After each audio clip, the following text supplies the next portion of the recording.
Hey, what's up? It's Kier, and today I'm going to be doing a bit of a different video than normal. It's kind of a large project slash undertaking, if I'm being quite honest. So I have a whole archive kind of scattered throughout one of my external hard drives of all the skate clips me and my friends filmed when I was younger and kind of going up even until today. I started skateboarding at 11 years old.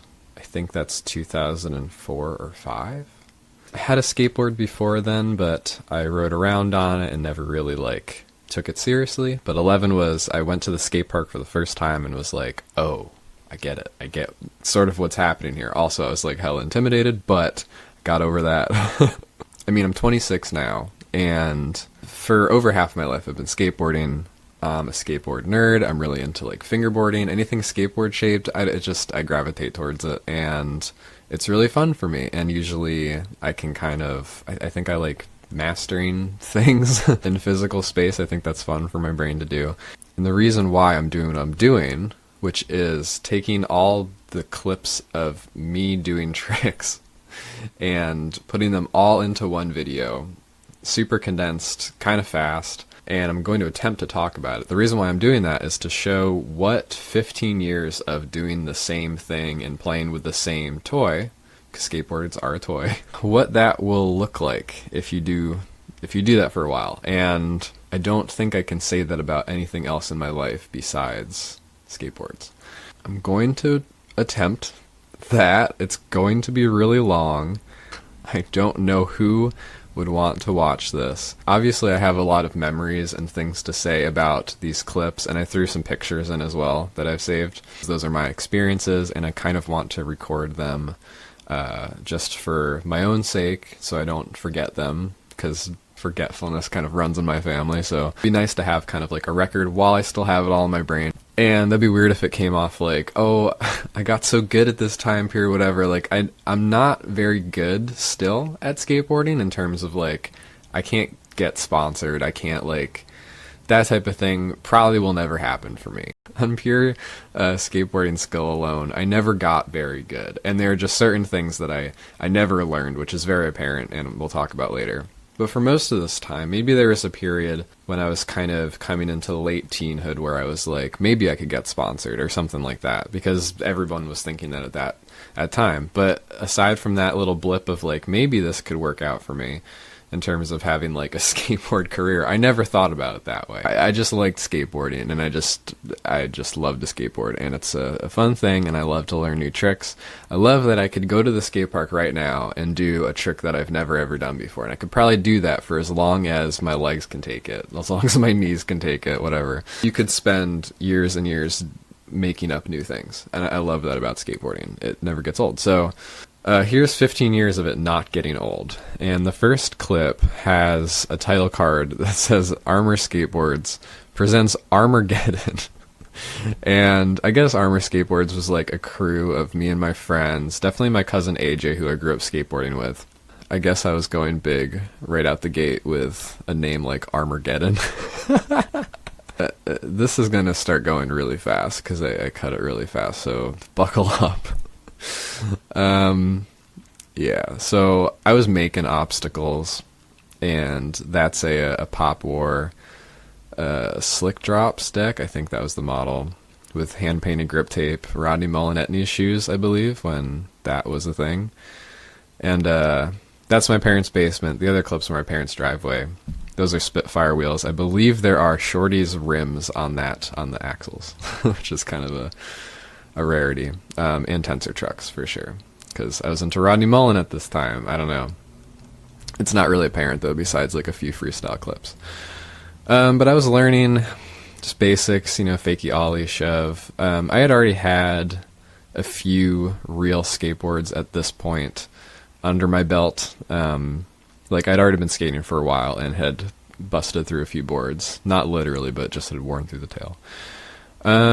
That's a World Industries sweatshirt, and that flat bar is a classic, and you'll know if you grew up skateboarding in this time period that the kink rail, the red kink rail, super a gnarly obstacle to being sold in like Sports Authority for skateboarders. I don't know. That was like a Riverdance blunt on an X Factor ramp. I don't know how I thought to do that, but I was learning lip tricks on the X Factor ramp, half cab blunt, to rock. And but those flat bars really made for, this seems dangerous, and those are DC Courts from probably Payless. If they sold either Payless or Burlington. Definitely got a lot of sales shoes from Burlington. That's hilarious. I was testing my ollie strength with the rail. It was good because you could break it apart. And yeah, my parents got me one of those. Eventually I got a Razor rail, but that wasn't until later. Sometimes I would just skate the carpet in my parents' basement, my extremely furnished parents' basement. So this is a skate park called Solid Foundation Skate Park in Midland Park, New Jersey. And you'll be seeing a lot of that because that's where I grew up skateboarding for years and years. There's a varial flip. That seems like a sketch setup. Also a sketch setup. Another basement clip with different colored wheels and a mini logo board. That's probably where I learned how to blunt slide on a concrete curb. So my parents' driveway was really rough, and I had always kind of disliked that and wanted them. That was a Rocketeer. I always wanted them to get a new driveway, and I skated back here too, which is the back of the house. There was like a deck up there. It's a 2-story, no basement, and those are like Ricta clear, weird wheels, Ricta cores. And I always wanted a new driveway because my cousin had a new driveway and like much nicer stuff. He lived in Wyckoff by the skate park, which is why I started going there. Wyckoff, Midland Park, same thing, basically. So, but the garage was smooth, and I spent a lot of time skating in the garage, learning stuff on that box that me and my dad built. That shirt is one of those novelty shirts that says "I rock" on it with like a little like stick figure with a guitar. Yeah, you can see the driveway texture there. I just was always kind of frustrated at it because falling on it really was awful. Skating on it ultimately all my wheels got small because I was just skating all the time and trying to like learn new stuff on rough surfaces. So small wheels, I'm pretty sure that's an 11-foot extension. That's a 9-foot height for the regular transition. That's not the extension, but it looks like a 10-foot extension. That looks like 1 foot. There's no way that's 2. But rumor around town back then was that it was 11. Learned blunt to rocks, I guess. Those shoes might be straight-laced. There are definitely some epic DC straight-laced shoes with checker laces later on. I skated this piece of wood a lot. I don't know why. But yeah, my parents, actually ironically, I think they're getting a new driveway soon because they literally have to. Like, the water damage is so bad on that driveway because it's downhill, so they're getting a new driveway soon. So they can, like, make the house better property-wise, definitely, so they can sell it. Yeah. I mean, I still get mad at skateboard stuff when I can't do it, but I don't know why I filmed that or kept it in. That's a Volterra Alley Cat board, which is like a weird toy store thing. I think I still have the wheels. I still have the board at my parents' house. Kind of fun. Yeah, my friend had it from his parents, I guess, and I commandeered it, I suppose, or stole it. Yeah, I just kind of liked, I think a big theme in a lot of this stuff is seeing like what the limits were of my skateboarding, like how high, trying to do Chevets as high as possible. I eventually learned how to board slide that handrail and did a lot of Grossman grabs. It's not a roast beef. Roast beef was with the backhand, front hand roast beef, if you will. That's a bit of a better board slide. Seeing how like high and far I could ollie really was a frontside air. Trying to skate that ramp. Eventually got cut down to 6 foot, which we'll see. But this is one in the same skate park. That and the ramp are in walking distance of each other, and soon you'll see clips from a place called The Barn, which is also in walking distance of that, which was literally a barn. Somebody put a concrete floor in it, and the person who owned that whole property let my friend, who's my friend today, Steve, who ran that whole skate park, let them all use it for skateboarding, which is ridiculous. That's my cousin AJ's house, hence the driveway. It had a cool hill that you could bomb or get speed for a ramp, and then this nice kind of flat section. I love this driveway. Oh my gosh. And that was his kicker ramp, which was way nicer than mine. And I loved that kicker ramp. Eventually he gave it to me, and I guess it eventually got thrown away, but it was good. Yeah, I learned how to backside 180 off kickers, and I just love doing ollies. I still like doing ollies, but it hurts a little bit more. Learned how to do the little 3 power slide. That's when I learned how to wall ride, and eventually I got him on a straight wall, but only backside. Still can't frontside wall ride. I don't know anyone who can. That's a trick that I guess we'll see a lot in terms of, I guess, caveman too, is the latter half of a foot plant. It's kind of like I really enjoyed planting my foot on things, and then eventually I learned like finger flip out of it. That's definitely a spray painted shirt as well, because Steve at the skate park, who ran the thing, like I said, would make a lot of boards that we would skate by ordering blank decks and then painting them himself. And he also like spray painted t-shirts and stuff too. So with like stencils, a lot of stenciling going on for years and years. That was like the kind of like the shop deck of that skate park, if you will. And he kind of showed me all that stuff was possible. I don't know how healthy that is to like wear spray painted clothes, but that's nuts. I don't know how I did that or what I would even call that. But I got really into stenciling because of Steve, and yeah, love a good stencil. Love cutting stencils. It's very relaxing. Nose slide on a rail, that doesn't get much love. Learned the half cab board, fakie. Still love the heck out of that trick. Crooked grinds on flat bar, sort of. A little soggy. Board slide shove. Feeble grinds I learned on the little low rail. I feel like this night I had a fever. I came home from school and I was sick, but I was like, I want to do some skating. I just remember that. Definitely did that on purpose. Definitely, the cross-laced shoes. That's pretty good. That was a Stimulus board, which was a local brand that we had in Jersey, run by Mike Stim, amazing dude, with gray grip tape with a little like city scene on it. That's the checkered straight laces, freaking melon off that nice ramp. And this is the barn. It was awesome. It was so.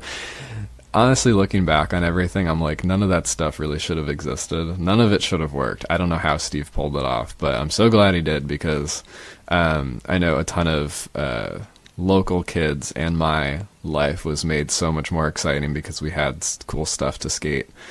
Those are definitely blankdecks.com clear red wheels, which is kind of rad. Eventually I started ordering like all my stuff from blankdecks.com, and I really wanted to like get a Flow sponsorship, but that never happened. I think that was the time when I was like, I want to like see if I could do anything. Wow, this frame rate is real good. I remember that being so scary. I was like, if I eat it, I'm dead. Like, it'll hurt so bad. I'll probably face grind, but I didn't. Definitely wearing an S sweatband with Rasta colors, because I liked Rasta colors for some reason as a kid. I mean, Rasta stuff in the whole deal is rad, but it's just a weird mashup.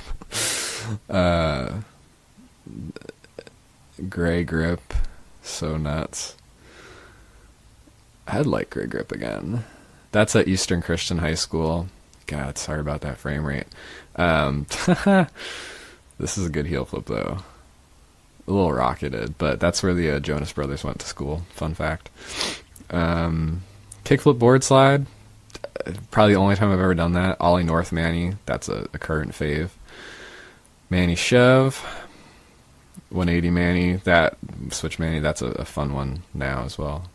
Don't know what that was. 180 Manny. Kickflip Manny. With the Sharpied white Vans, those clips were. This setup is interesting. Really good run up there. Some of this garage stuff, damn, that was I'll say I'm proud of that half cab heel. I learned half cab heels really early, and so throughout double flip, double heel after this. Still can't do that. Tried that this year, can't do it. Throughout my whole life, I've been able to half cab heel, fakie inward heel, and regular inward heel, and backside heel. And that's an example of when I learned that stuff. That was a nightmare flip. I've always been able to do inward heel stuff because I learned it at this age, and I am just learning hard flips because I didn't learn it at this age. Like, gotta learn stuff early if you're gonna keep on skating.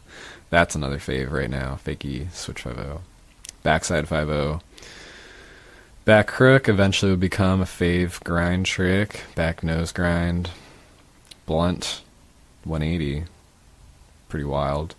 Some freestyle stuff, a little rose stencil on the grip. That's definitely a Blank Dex board, Blank Dex shirt. This is at a church called Powerhouse, which eventually we would end up skating inside of, like, legally. It's a warehouse. It's surrounded by a industrial park lot, but my mom went to that church and would take me to church, but before church she was really involved in, like, worship and stuff. So, and I grew up in that whole scene, and I was not interested in sticking around for rehearsal, so I went out and skated. More solid foundation footage. Eventually, I mean, it's in a parking lot. Eventually I ended up working for Steve, like, forklifting those ramps in and out weeks. It was only on Saturday because no cars were in the parking lot, because that building over there is like a business building. It's so strange. Those are Chris Haslam shoes, and that's a Greg Lutzka Impact Almost board with blankdex.com cord wheels that flat spotted so easily. Because eventually I learned lip slides on, like, other stuff, like boxes, and I just remember flat spotting those Blank Dex wheels. Some great frame rates. That grip tape has Opie from Andy Griffith stenciled on it. Don't know why. Another board slide with a fallen Jamie Thomas mid tops, I'm pretty sure those are. Learned how to wall ride. That was not a good wall ride. Yeah, still into the launch ramp stuff. Little tray flip. Love cinder blocks back then too. Cinder blocks and bricks plus a launch ramp is, like, you can really get creative. Midboard hang 10. I learned how to front 3 off a incline. And on flat eventually, but yeah, those kind of look cool. Still can't do them backside, not even off a ramp. Maybe I could do it off a ramp. That's another thing that was near Powerhouse, this 5-stair. Kind of really long too, but I meloned it way too many times. I don't know why I did it again and again, but I think there's even another clip. That's still at the industrial park. Some weird 1-foot tricks. Again at the industrial park, but this is near probably like the biggest drop that I've ever skated. You had to ollie up and over. It was like a cinder block height over, and then I don't know how high that is, like 5-foot drop probably. And I ollied it. I think I tried to 180 it, but I couldn't do it. I don't know where this is. I don't remember this night at all. I don't remember filming this. I have no idea where it was, who was filming. But that ollie is tweaked as much as the handrail, so that's kind of interesting, because I was really trying to tweak ollies at that point. That's a Goodwood deck with DVS shoes and Venture trucks, and those are some America. I don't know whose model shoe those are, but they look really good. This was at my friend Seth's house, the first time I ever tried longboarding, and I don't know. Say what you will about alternative rolling products, but longboards are fun. I really enjoy trying to skate transition or trying to skate like street stuff with a longboard. I think it's hilarious. And but that day I slammed the hardest I've ever slammed, the hardest and fastest, and you can see my arm there is just torn up. I still have that scar. And I never longboarded down a hill again, because why would you want to go that fast in a skateboard? That's just personal thing. My heel flips were really high at that point. Don't think they're that high now, but love to boost that trick. A little neen flare. 5-0 shove, and then like an hour later I finally was able to get 5-0 big spin. Never did that again, because that took way too long. And is it worth it? It didn't even look good. I did a street wally, That's at Boulder Run, I'm pretty sure. Doesn't look like I landed that blunt, but I definitely remember landing it on the high box. Don't know how I did that. Also doesn't look like I landed that. Steve shot those photos. I don't know who shot these, but boneless somewhere in Wyckoff, suburban New Jersey, rich people town. Nose pick grind. Hurricane. I don't know. With the Burlington Coat Factory DVS shoes that were on sale that were very puffy. All the shoes were puffy. Blunt slide. Half cab nose to 270. That's fun. I think I posted these on Facebook. I think this was like Facebook era, like early high school. Definitely. Backside heels I had. I don't know how. Nollie tail slide heel flip. Never did that again either. Probably not that hard. I just don't really think of it. Pretty sure that was a bigger flip. Front 3 on flat. Double flip. I can't believe I did double heel before. That just doesn't make sense. Nollie big heel. Yikes. So this was in the upstairs of the barn, and we didn't have that for a while, but I think somebody donated this ramp. There's so many Fury stickers all over it. It's so good. It was really mellow, and I think it was 4 foot. Maybe it was 3.5. But way more mellow, and the flat bottom was really short. But it was the perfect size for upstairs. I can't believe any of this worked out. This was in the upper floor of a barn. Like, a barn. Nuts. Like, I don't understand how any of this was this thing, but it was really slick and fun. I don't know. Good to learn stuff on. That's Pat Colbert in the background. That's Brian Cordes in the background. Some of my friends. That's when we cut it down to 6 foot. I don't think I was actually involved in cutting it down, though. But later on, I would help out at the skate park with building projects and stuff. And Ben Lynn filmed this, I think. He made a video called Natural Colors, I believe, with some friends. Andy Stofo was in there. Andrew Lagar was in there. Another Grossman grab. Red Lacais, I believe. Hey, those are Eric Ellington shoes, which is kind of funny. Tray flip up. I was really into ollieing over a secondary ramp. I think I did it backwards eventually. Like the other ramp was backwards. Foot plant in corduroy declines. This is inside Powerhouse when we started doing our first all-nighters there. We had like all-nighter events for the kids. And yeah, I think the front 3 was my ender for that part that Ben Linton filmed. And I wish I got it better. Like, I would never count that. I mean, I landed it, but all the other tries were like, damn, it could have been so much better. But I was just terrified of it. I didn't want to hurt myself. The setup was fun. Gap crook. Kind of dangerous looking, honestly. I think I almost nose blunted it by accident. Yikes. A little lip slide action. Then I ollied the whole thing. That was the vibe of what I was doing then in terms of my skateboarding stuff. I was like, what can I do that, like, I just want to ollie it. Ollie the whole thing. Which is fine, and it's kind of funny. So this is one of my first of many photos that I started shooting myself. Obviously, this is on a sequence timer type thing on definitely my dad's camera. Thank goodness I didn't hit it. I was messing around with Photoshop a lot. Photoshop and Illustrator. In my other content where I talk about graphic design and stuff, I cite that definitely around this time, and way earlier I was into graphic design and messing around with graphic design programs, just kind of getting good at it, getting versatile at it.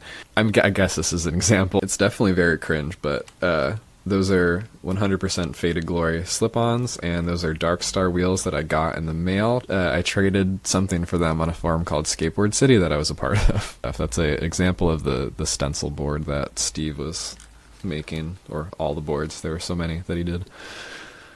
The mini ramp lines get kind of boring, but maybe they're, I don't know. To me, they're kind of like a good history of like the transition tricks that I learned, even though every run is laced with old filler tricks.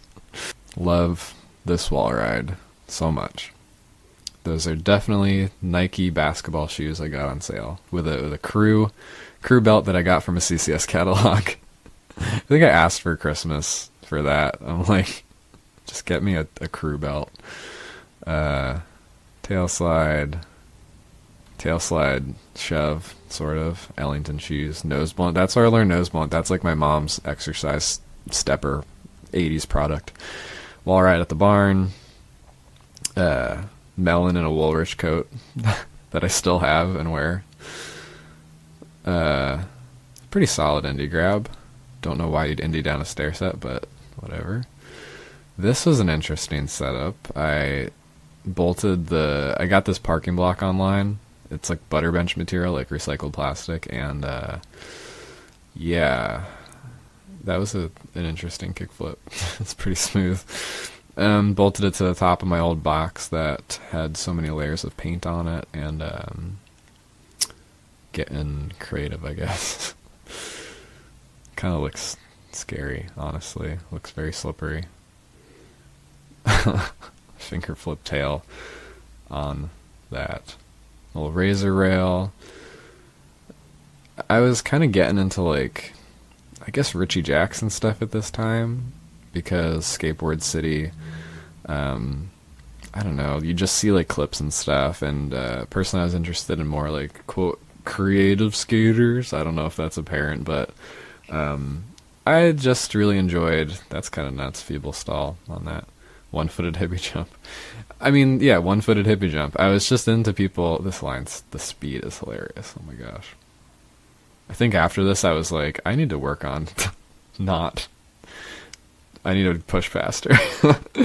But yeah, I was into like, I guess Richie Jackson. Eventually when Gumiyagi came around to the mainstream US vibe, I was like, oh, this is so sick. But ollie in from a manual, I mean, that's why I kept that clip in. It's kind of interesting. This is a bowl, 316 bowl. I think it's in Pennsylvania or Connecticut or somewhere in the woods. But we would take skate trips up there, and I have a lot of different photos from those trips and probably from this bowl.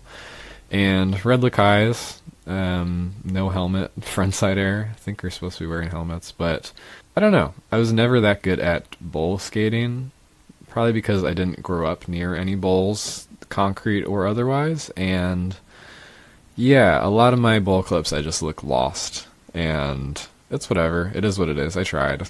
And if I encounter one again, I still try, but it's always very like, I think I need to get better at like just surfing it and not trying lip tricks, but back then I was really into frontside airs.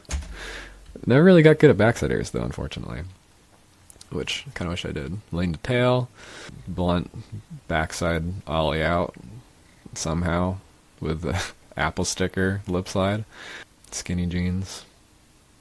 Barn tricks, that's Corey in the background with the green shirt. I spent a lot of time with him eventually. He definitely became one of my good friends. Foot plant finger flip. I was just very into that, like, circus tricks like this. Trying to think of circus tricks. And it was fun. I don't think I was really like biting anyone's circus tricks. Because I think that's definitely a possibility when you get into that territory. But I mean, looking back, it's like just weird selection, but I'd rather it be weird than not. That was a large ollie. I think here I was trying to do as high as I could. I was trying to pop as high as I could. And that worked for some things, like shoves I've always had really high, and heel flips I've always had pretty high. But learned how to, I could backside 180 pretty good, and I think it's because I learned it off launch ramps. I just don't get why I never learned it on transition. Pretty high tray flip. Those are Cons running shoes from Value Village in Hawthorne. Ollie the trash can in my garage. That was pretty interesting to me that I was able to do that, because it felt way too high. It's definitely a spray painted shirt. It probably said Good Hustle on it, because that was this weird, like, Brian made that up. My friend Brian Corliss wrote Good Hustle on stuff, and I like took it way too far. It was like, I'm gonna make shirts. Which is, I guess it's fine, but I always felt like I just commandeered Good Hustle. It's whatever. Eventually I would do a better front rock on that and get a photo of it, but still not really decking my rocks out. shove half staple gun, kind of sick. I always like to deck rocks out now. Kind of a 360. Another front side area. This is in the hall photo, I'm pretty sure. Yeah, around that time I met my friend the Hall in the group of my friends Pat Colbert and like other kids from, I guess, the Wyckoff area, I don't know. But Nahal eventually started coming to the skate park and shooting photographs of us. And I have a bunch of Nahal photos, and she's really rad. And now she's like doing her own thing in California or something. It's super cool to see people come up, and especially people that you went to childhood life with. Pretty sure this is a Raw Rogers photo. I'm like 90% sure. I could be mixing two people up in my head, but this was an event that we did in Pequannock. I think that's Town Hall in the background, called Skate Pequannock. They're still trying to get a skate park, which is wild. We would do little pop-up parks there to try to raise money for them to build a skate park there. I remember this guy who always wore a backwards army hat, and I'm pretty sure it was Mike, aka Raw Rogers. There could have been two people. I remember there being some organization that had a J and an L as their logo, kind of like the Atari logo, like back to back, like Jersey for Life or something. I can't clearly remember. I could be combining two people in my head that were just like older dudes who had the same aesthetic, but kind of certain that this is a Raw Rogers photo, because eventually he came to the skate park, and I talked to him there as well, and I knew him for some reason, and I'm like, how would I know him if this wasn't the person? He came like with his van and brought speakers, like music, hooked it up, and was shooting photos. And that's a tail slide and a Nixon shirt. More barn. I remember that hat being really fun. I think I eventually gave it to my friend Charlie. Or maybe my friend Charlie gave it to me. No, I definitely gave it to him after I was done wearing it. That's interesting. Those are definitely flame boxers. I really enjoy these clips of this day. I can kind of pinpoint why. Okay, so my pants are definitely the right size. They're cuffed just right. And that shirt is a shirt that I wish I still had. It's like some basketball tournament shirt or something that I wore the heck out of. Probably got it from a friend. People still give me bags of clothes. You know, that vibe that it's just like, you got all the clothes? I'll go through them before I donate them or pass them on to someone else I know that will like them, you know. I've never been a sports person, but that shirt was a fave. It was so good. And it fit right, and I feel like that white helmet looks good, and those shoes are iPath Darius's, pretty sure. We had a weird iPath hookup at the skate park because some brand manager like ran a youth group and like sponsored this through that. I don't know how that worked, but we got free iPaths. I always got them in the wrong size because they were like hand-me-downs, I'm pretty sure. I also remember my friend Evan Dittig skating those and looking really good in iPath Darius's. Pretty sure I'm getting that name right. But yeah, the arm stees, like in the cuffs, those pants just fit right in the front blunt on the thing. And those are definitely Primitive Derivative wheels, which is the company that my friend Chris Zach made. And he ordered a bunch of stock orange wheels online, and they were really slow. And I probably still have some. But this is in the hall photo. There's a launch ramp somewhere, and I'm just olling to flat over these boxes. Kind of at a weird angle. I think I wasn't confident enough to go very straight at it, but I definitely cleared the length of something. I probably went farther than I would have if I did straight. Yeah, the orange wheel thing now. Chris Zach is a genius. So another photo in the iPaths, and a Neff beanie. Was kind of interested in the saggy beanie aesthetic at this time. And can't tell if that's a backside nose grind or a cooker grind, but pretty sure this might be the first photo Kyle shot of me, which I have a ton of Kyle photos. I guess that's a nose grind. I don't know. The hall photo, Ollie Fakey on the extension. That's Kyle. Little Kyle. Now he's big Kyle. Now we're all big people. Nose blunt, front blunt. With that's a crooked Bobby Worst board with the two little Sphinx cat things, and Pontus Alv Lousy Livin' House drawing on the grip tape, and that's a WFMU bear shirt that I still wear. Switch pivot fakie. Don't know how I did that, and I can't do that now. The hall photo, lean to tail on the extension with my ass hanging out. Very cool. Blunt fakie photo by Nahal with a dress shirt under a cardigan, it looks like, in the iPath Darius's with one shoelace holding the right one together. Nahal photo. It is locked in right. I will give it that. But eventually I learned stand-up grinds thanks to Kevin Brennan and Kyle for making me do stand-up grinds. Because he's like, that looks bad. It does. I don't know if he said that. But no, I wholeheartedly agree. And thanks to my buds for forcing me to learn stand-up grinds. Because that's some good stuff. A good stand-up grind. I saw Kevin do it first. Damn. That's a different trick. That's a different trick than this, which is like a nose grab slash. Like, it's not the same thing. So I think that's a 8.5 mini logo board, which felt so big. They still feel big, but that's at a demo. I'm wearing a Hurley shirt. We had I love that quarter pipe. That thing is so good. I think it's still around. We did demos with the whole skate park crew and would go around to different places and like do like community events, I guess. That's a Crail stall on a real Booznitz board, maybe? I don't know where I got that board from. I think I got it for free. Definitely. I feel like around this time, probably earlier, was around the time that I stopped buying things, you know? My parents were nice enough to buy me some boards in the beginning. I definitely like won some boards from contests, so that kind of tided me over a little bit sometimes. I won a Shorty's Joker deck. I won a B-Bull with the orange plies. I won that.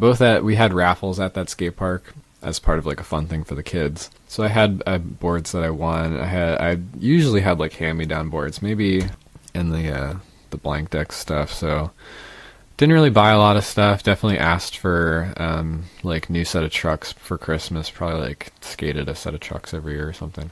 So that's my backyard ramp, which had a bunch of incarnations, which I think I have many of them right next to each other in these few clips. My goal was to build it all for free, and here you see all for free things. I found that PVC somewhere. There's pool coping on the other side. That on that little extension, we went to this pool that was getting torn down and got a bunch of coping. I was really into the idea of a micro ramp, and definitely had a few YouTube playlists of people trying to skate micro ramps back then too. And eventually the whole project would be for free, but I think at this time I was like, this masonite that I found is not cutting it. I want new masonite, and I got new masonite, and then it got rained on, it got ruined, and that's how I learned that it's not put masonite outside. Obviously, I know that now. So this ramp wasted $40 of my money, but in the long run, the rest of it was all scrap wood and for free. And 'cause screw paying for things. I think this was around the time where I realized that, where I'm like, I don't want to be skateboarding if I'm going to have to be spending money on literally anything. I guess that eventually became the whole vibe of my life, to be honest. I think I'm skating Vans checkered slip-ons there in the winter time. And my neighbor's house that was to the right of that whole thing always smelled really weird. And I wonder what like certain drugs cooking smell like now. Because I'm like, it just always kind of smelled like weird burnt medicine. And just remember skating that ramp in the winter and smelling this weird smell in the air. Like, what was going on in that basement? I don't know. They were crazy over there. But with the Woolrich coat, I think this was springtime eventually. Another clip in that dreaded Hurley shirt. I bowled out this corner. I learned how to like figure out the transition of that. Again, all for free. Made a little tombstone. There was a hill to everything here. It all kind of went towards the pocket. So if you were skating it like a mini ramp, you'd have to pump up to the right.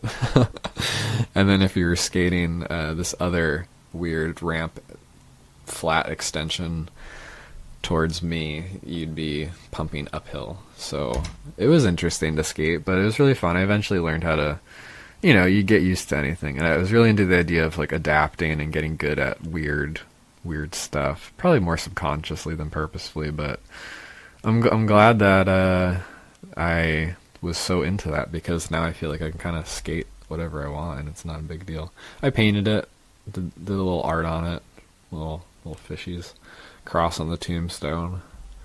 That's interesting. Backwards varial to fakie, spaghetti western in a S Marquise Henry's. That's Kevin on the red shirt. Keep on trucking, and that's a chocolate board Mark Johnson reissue, like the Toya graphic with all the colors. I love that board. It had a purple ply on the bottom. So good.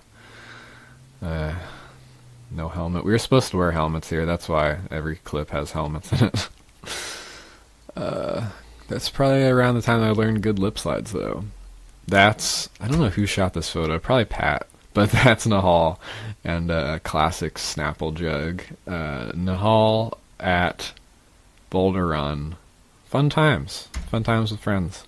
So we had the whole demo thing. We eventually had this thing called the Road Kit, which was an Eagle Scout project of Kevin Brennan's. It's a trailer that he like welded together. You'll see it later, but that's a piece of it that the crew schemed up that would fit onto the side and make a wall ride quarter pipe, but you'd have to store that piece on the roof, I think. I don't know how the whole thing was street legal. It makes no sense. I think we were like, what if we put that on the ground? And then I ollied in and meloned out of it, and kind of a sick photo. That hat Kyle gave to me, and I really loved that hat, and I lost it. And I was so pissed because like it was the perfect hat. I think it was like a J. Crew hat or something that you wouldn't expect to actually be good. But yeah, gray beanie, and it was perfect. And then somebody like took it or something. I lost it. That's probably around the time. I think I got aces on that crooked board, but I'm still skating those ace hangers. Those might be Landshark wheels when they first came out. I guess I learned layback grinds at this point. That ramp that is on the side of that thing, I don't know who made it. It was awful. It was covered in masonite that got soggy and felt like cardboard. Super dangerous feeling. It felt like you could like put a hole in it. I think somebody eventually did put a hole in it with their wheel. I don't do laybacks like that anymore because you really should be putting your thumb over the coping and holding it. But for that obstacle and for not really knowing how to do layback grinds, I think that's fine. It's a cool photo. Kyle photo, definitely. Front rock, that's a little bit more decked out. Could be more, but and I would do it way fully now. Ass hanging out, probably with the same Joe Boxer boxers. I don't know. Lean to tail with an indie shirt. Pretty well composed photo. Way to go, Kyle. These are Corey clips. This was a day that Corey came to pick me up in his, I think it was a old Toyota pickup, stick shift with a Spitfire wheel on the stick. Never forget those days. Skating Janowskis. In kind of too tight pants, but I don't know. Sometimes they just looked right. That's at Edison School. Those Marquise Henrys were definitely too big for me. For a lot of this time period, I was skating 11 size shoes, and I'm an 8.5. Like now I know that I'm an 8.5 to 9, but for some reason I just felt like I was an 11. So I feel like all my shoes look way too big for me because they were. And I don't know, maybe it helped with flip tricks, but I have a feeling that it would actually not help with flip tricks. And this was the start of the time, even though I filmed this on my tape camera. I know Pat Colbert had an SD card camera, which blew my mind because it's like, oh, these files are digital, you know. And I probably had an iPod around this time too. And I don't know if you could like economically shoot videos on it though. That was a 360 hippie jump. And here's an ollie to a curb. That's not a back slappy, unfortunately. 3 shove hippie jump. So I don't think there were many like digital camera options that were like casual. But eventually they became casual. But I feel like this was the start, at least in this chronology of clips of where we were just kind of dorking around, and I'm not like, I'm gonna film like the gnarliest thing. We're just kind of like, it's whatever. If we land something, it's fine. If we don't, like, I'll still make an edit out of just shenanigans. And I mean, for all skating, that's probably the better vibe, because if you're just making clips for you, you look back on it and you remember the good times. You're not like bangers, bangers, bangers. Like, it sort of doesn't matter. So I'm glad that I kind of did both and have everything still. So that's the road kit. And yeah, I think Kevin Brennan welded the whole base of it. And eventually it all got spray painted, or painted, roll painted silver, because Steve got this weird industrial moon paint that everything got painted silver eventually, and it was this weird aesthetic choice that was accidental. But there's some leftover skate light, probably from the 9-foot to 6-foot cut of that ramp outside. Old Quicksilver sticker on the top there, I think. And yeah, riding over the wheel well was really fun. And that's another shot of that trick. I learned front blunts on this thing. I kind of love this photo because the Janoski mint bottoms are like smearing on the grip tape, and the finger pointing is kind of wild. Those jeans are too tight, in my opinion. I think like Al Parton and Nike had this contest that was like 40 years of front blunts, and I filmed that. And somehow, like, won a board and shoes. I don't know how that happened. I don't know if I won first or what, but that seems like it.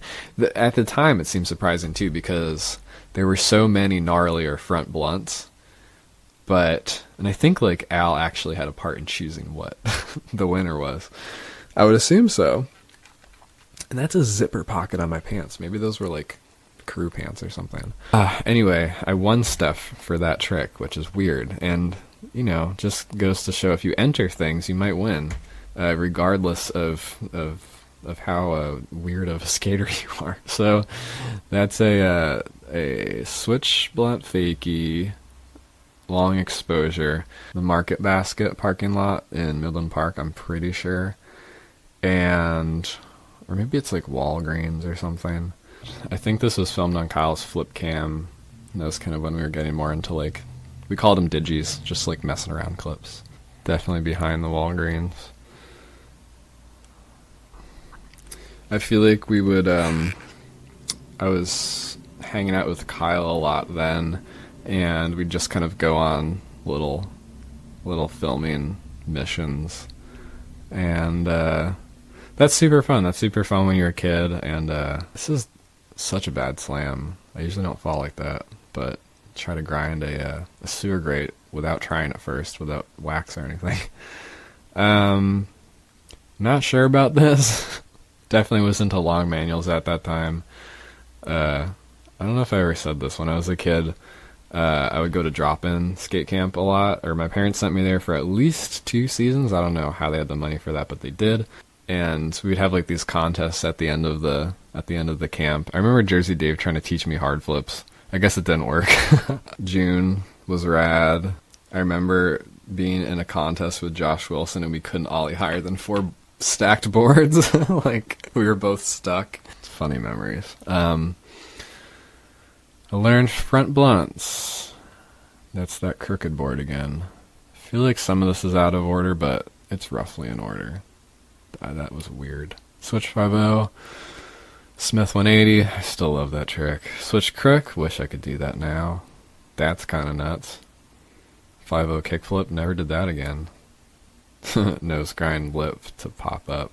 So that's a spot in Oakland called Pleasureland, and we went there sometimes and may have had a part in that obstacle you see. Kyle filmed this on his little iPod Touch, probably. That was a weird Smith stop.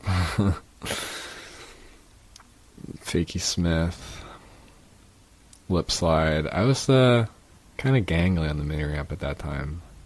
Not really that smooth. But that mini ramp was weird. It had like a weird pocket because we cut it. Like the transition didn't age well when we cut it. Guess I learned how to switch nose mani too. This was in the winter time, I remember that.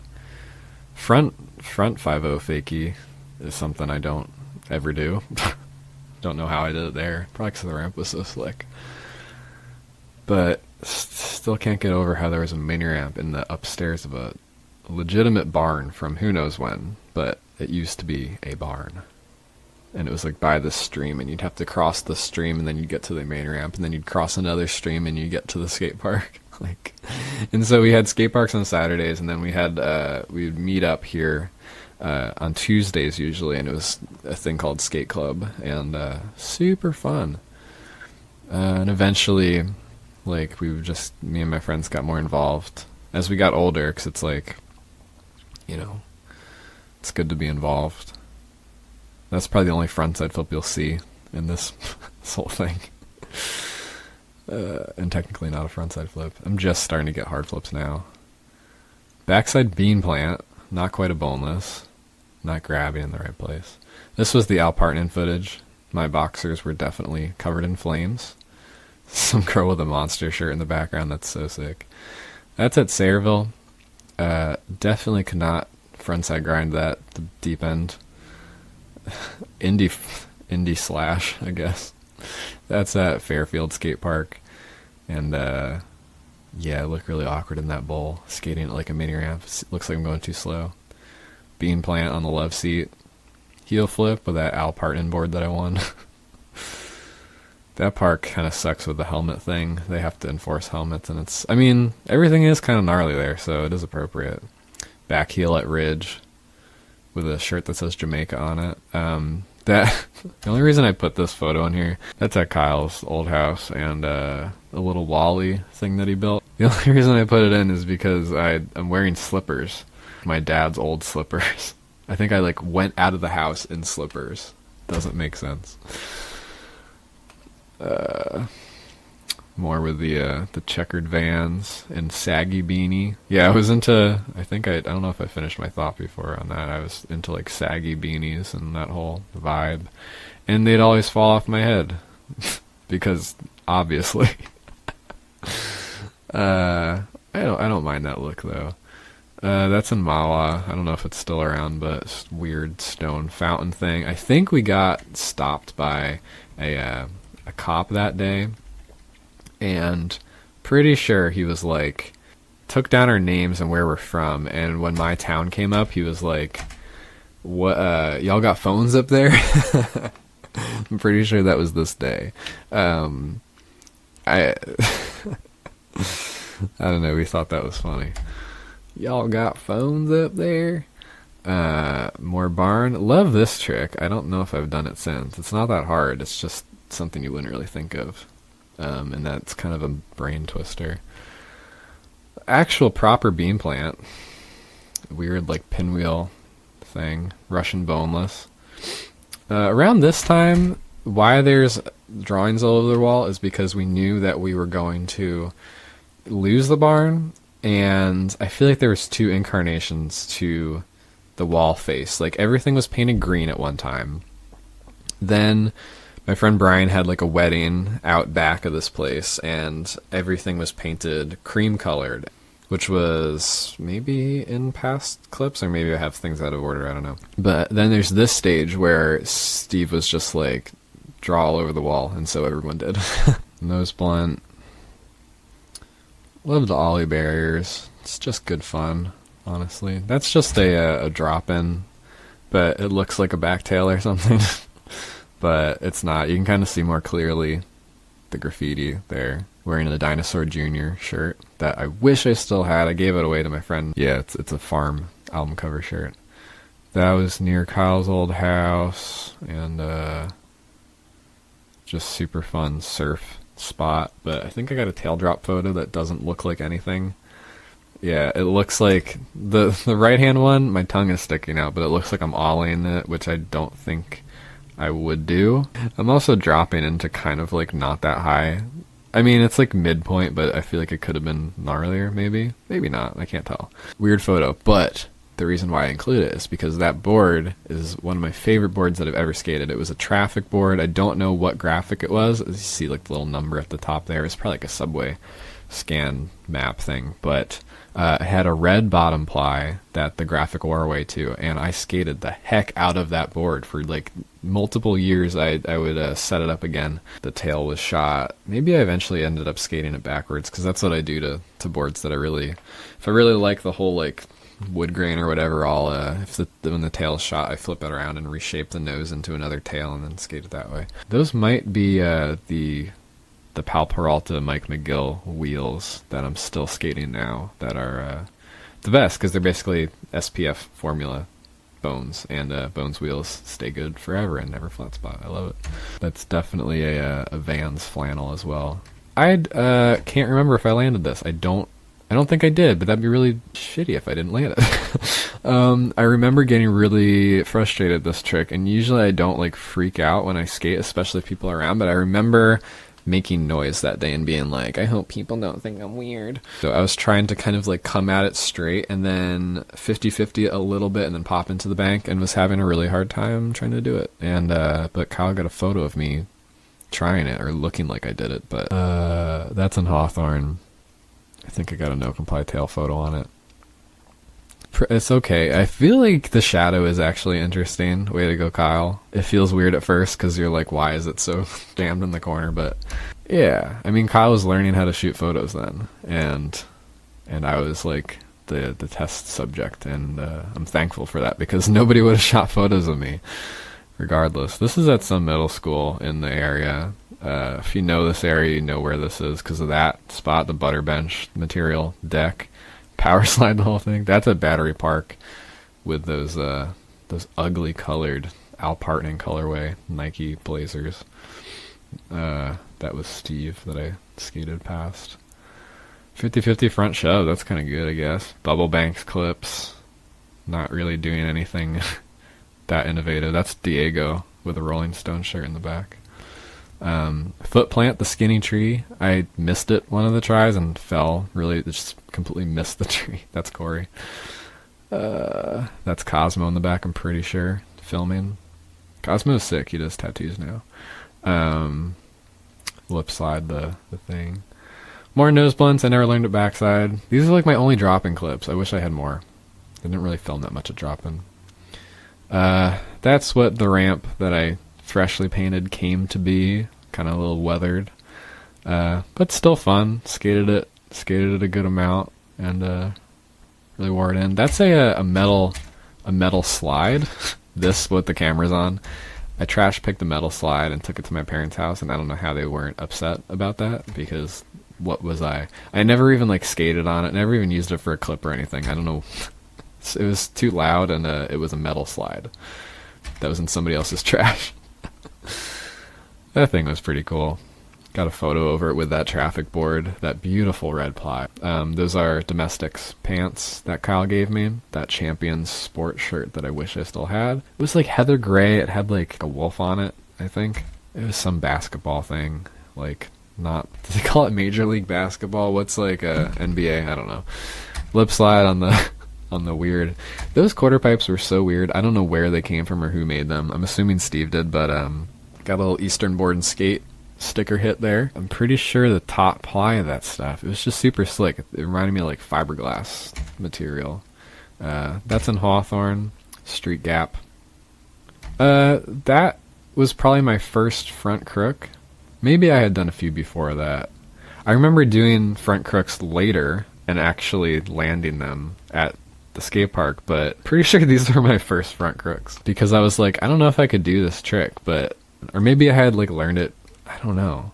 I just remember I'm wearing a John Deere hat. I just remember like not knowing how to front crook, and Kyle took me to this ledge at a gas station and lit it up, and in the dark, it looks really dark, and got some... I landed those, and they're locked in, and it looks right. I don't know how that happened. Blunt fakie in the upper floor of the barn with that Sick Fury sticker. I think this was actually from the ollie over the bump to bar day, because I'm wearing the same outfit. More just kind of digi, messing around stuff with friends. I feel like for that stuff, the full clip makes way more better context, because everybody's just goofing around, and I don't know, I decided to throw it in anyway. Forget what that school is called, but classic Jersey spot, those benches. I had rolled my ankle at this point and couldn't really skate that good, and was wearing Janoskis. I think after that I figured out that if I wear high top shoes, I won't roll my ankle as much.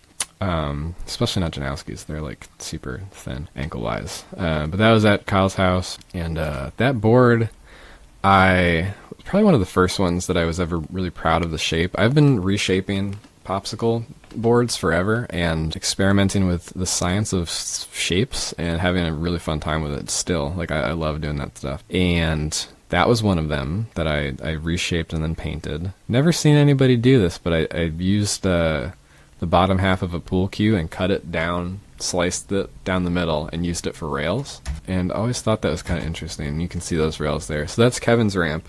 And I guess I like slept over at his house. He's in the back holding the flash. It looks like the sun. I think he's holding the flash. I don't know. No, that would not make any sense. Why would you hold a flash to backlight a day photo? Maybe that is the sun. Maybe he's holding the sun. But again, with those mint bottom Janowskis, those things are sick. I cut the lawn in them a lot, which made the whole thing just more green. I guess I slept over at his house or something, because that definitely looks like morning. I had the rolled ankle, maybe like a week old, that I was recovering from it, but decided that I could probably boneless this weird channel. And that photo is like one of my favorite photos ever, because it's just so weird. It looks so upside down. The board is like pretty much straight up in the air. You can see the shoes. Just a weird photo. And yeah, it's one of my favorites. But that ramp was so fun. It was in Kevin's backyard, his parents' backyard. The whole ramp, actual mini ramp part, was a metal sheet with a coat of this paint that wasn't that slick. So it was like metal, painted metal. And the one side to the left had non-bullnose pool coping. So it was like rounded flat, and it was really good if you wanted to get a groove in your trucks fast. Just do a bunch of 5/0 grinds on it, and you could really get a groove going. So super fun ramp. Definitely doesn't exist anymore, but goodness gracious, glory days. Like, more Kyle digiclips. I feel like that box that's in the background with the stencils on it eventually became a board that I... Oh no, you know what it was? It was the top of that quarter pipe. That's a Bob Dylan stencil next to a Larry David stencil, followed by 4 Planet Earth stickers. But the deck of that quarter pipe has more Larry David and sundry stencils on it, and eventually became... I made this like weird Simon Woodstock-esque surfboard thing out of it and skated it at this spot in Paramus and got some photos with that, which we'll probably see sometime. That's more at Edison. I think it's called Edison Middle School. That is a Bill Griff's bench. This kid, Bill Griff, she rode around with a bench in his truck, I guess. And he was definitely a character. He sold me knockoff red Vans half cabs with the half cab label upside down, and the proportions were all weird. He sold them to me for like $20 one time. There's just so many funny like legends about that kid. He's definitely an enigma, and I hope he's doing well and still around. Yeah, it's what happens when you pop into a twig. That bench was sick though. I don't know where. It definitely looks like a stolen bench from somewhere, but he had a bench and like sandbags just on the move. That was built. That's him in the background.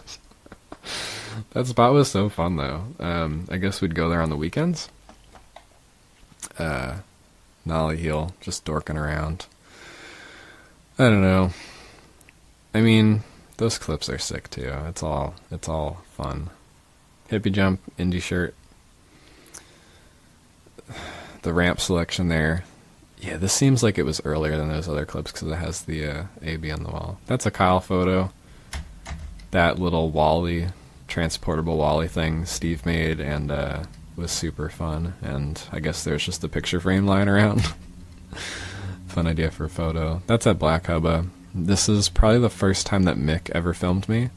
And more blazers. Definitely wearing an early Rip and Dip hat. And I think I'm skating a Hard Times board. Just dorking around at Blubba. Wonder if anybody's ever done that there. Just a backside no comply. I love that. Low card. Oh, I switched it. It says Cowlard on the grip. Don't know how I did that. Still am kind of confused at how I tail blocked that vert wall. It would be way sicker if it was on the top one, but I don't know. I guess I had tail blocks at that time, and my foot does look like it's touching the angle iron. It's a tail block on a vert wall. Like, kind of cool. Again, the hard times. Medieval graphic. That's in Kyle's old garage. Definitely a weird, fun setup that I think he did most of the building on that, but I definitely helped him put some of the stuff in there. We loved DIY ramps and stuff. It's so fun. I think this is a kickflip fast plant. It looks like it's double, but it's just kind of flapped 1.5. Sam Fickinger filmed these clips, and yeah, for a video called Batty Life, which is a very clever name. And that's at the dog park, but those clips then ended up getting used because they're silly. This is that Tribeca with the orange sweater. I'm riding a blueprint board, and just doing the longest line I can for some reason. I feel like it's around these clips where I'm like, why am I making content out of this? Or like, why am I making a cohesive video out of this? But I think it's worth it. If you've watched this far, you're probably going to watch to the end, maybe. The mint Rip and Dip hat. Back when 5 panels weren't really that much of a thing. They were hot at that time, and Rip and Dip had just come out, and they were actually cool back then. Now they're a little shadester, but that hat was sick. Mint colored, bright mint colored. Barn stuff. That place was so fun. Tailed body jar, I don't know how. I still need to learn that again. This is in Paramus, behind, or like near a Goodwill and a bank. And this would not be the first time I aired on this barrier, but since I was so into steep transition, it just felt right. And eventually I got a air between the 2 quarter pipes photo, and that was pretty fun. But that's probably the first time I got Dickies from Kyle, and now I'm like, I can't stop wearing Dickies because they just look so good. That shirt was Kevin's that I stole from him for a long time, and eventually he made me give it back because he really liked it, but I also really liked it. Whoops, sorry. The mint hat, boneless, at Kev's, with that awesome coping. That coping was so good. Boneless on somebody else's Rob Roscop Santa Cruz reissue. Doubles with Kyle. This is a Mike DeYoung clip, filmed on an early GoPro. That trick is probably improvised. I love that trick. I love seeing other people do that trick too, or like when they know about it. No comply blunt. I forget about that a lot. Corey used to do that trick on that obstacle a lot. A little like, I don't know, boomerang trick. And then gap to front wall. That's fun. Back bean plant, I would say. I don't know how I did that. That trick is so hard. Sometimes I try it. I think that was on my friend Dom's board, whose name is now Robert. Yeah. I think he might have filmed it too. I don't know. I feel like we filmed this for something. I feel like somebody was in town and was like, let's film clips of like local people. That's at Chinatown Manipad spot. A very dorky, ill-executed line. And by ill, I mean bad. But it's digi-vibes. We didn't care. Or we're even thinking about caring, because it's just messing around. Clips from that day's mission, as it were. And the mission not even to film. Mission just to have fun. So, I love this photo, because it's kind of like the most graffiti that was on that wall, and it says, not GCJ approved. It says big balls. It says all this other stuff, and it's so good. I kind of wish the wall ride was a little bit higher, but I was so close to the ceiling and would hit it if I went too high. Weird photo. Weird time. Good memories. And this is probably the second Mick clip that we ever filmed.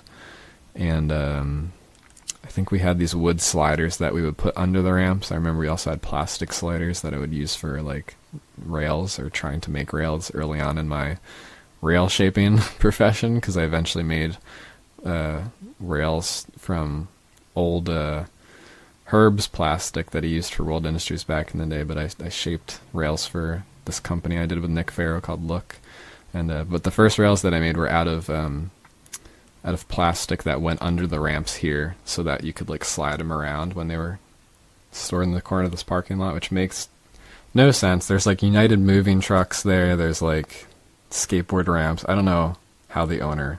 That shirt, I wish I still had it. So this is on a skate trip.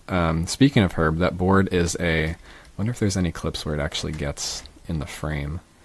It's a Geek Attack graphic, which was Herb's old jam from back in the day. And I just really loved that graphic. Also love that trick. Also love this trick. I forgot about that. That's a thing. I'm definitely wearing tattoo stance socks. It's pretty cool. Or like weird graphic stance socks, but they always looked like a tattoo, sort of, wearing Kevin's shirt. But Herb let me... I went over to Skateworks and asked him if I could screen print with the old Geek Attack screen, and he let me. You can kind of see the graphic there. It's the little anime, kind of old school Japanese style drawing that some graffiti head probably drew. I don't know where I printed the board. I probably printed it in the shop, and then we drove over to Cosmo's house, which was in River Edge, and used his hose to wash the screen out. And I think Herb drove me home a few times. Herb was rad. He like died a few years ago, but yeah, super rad person. And I can't believe he let me use his old Geek Attack screen to make a board.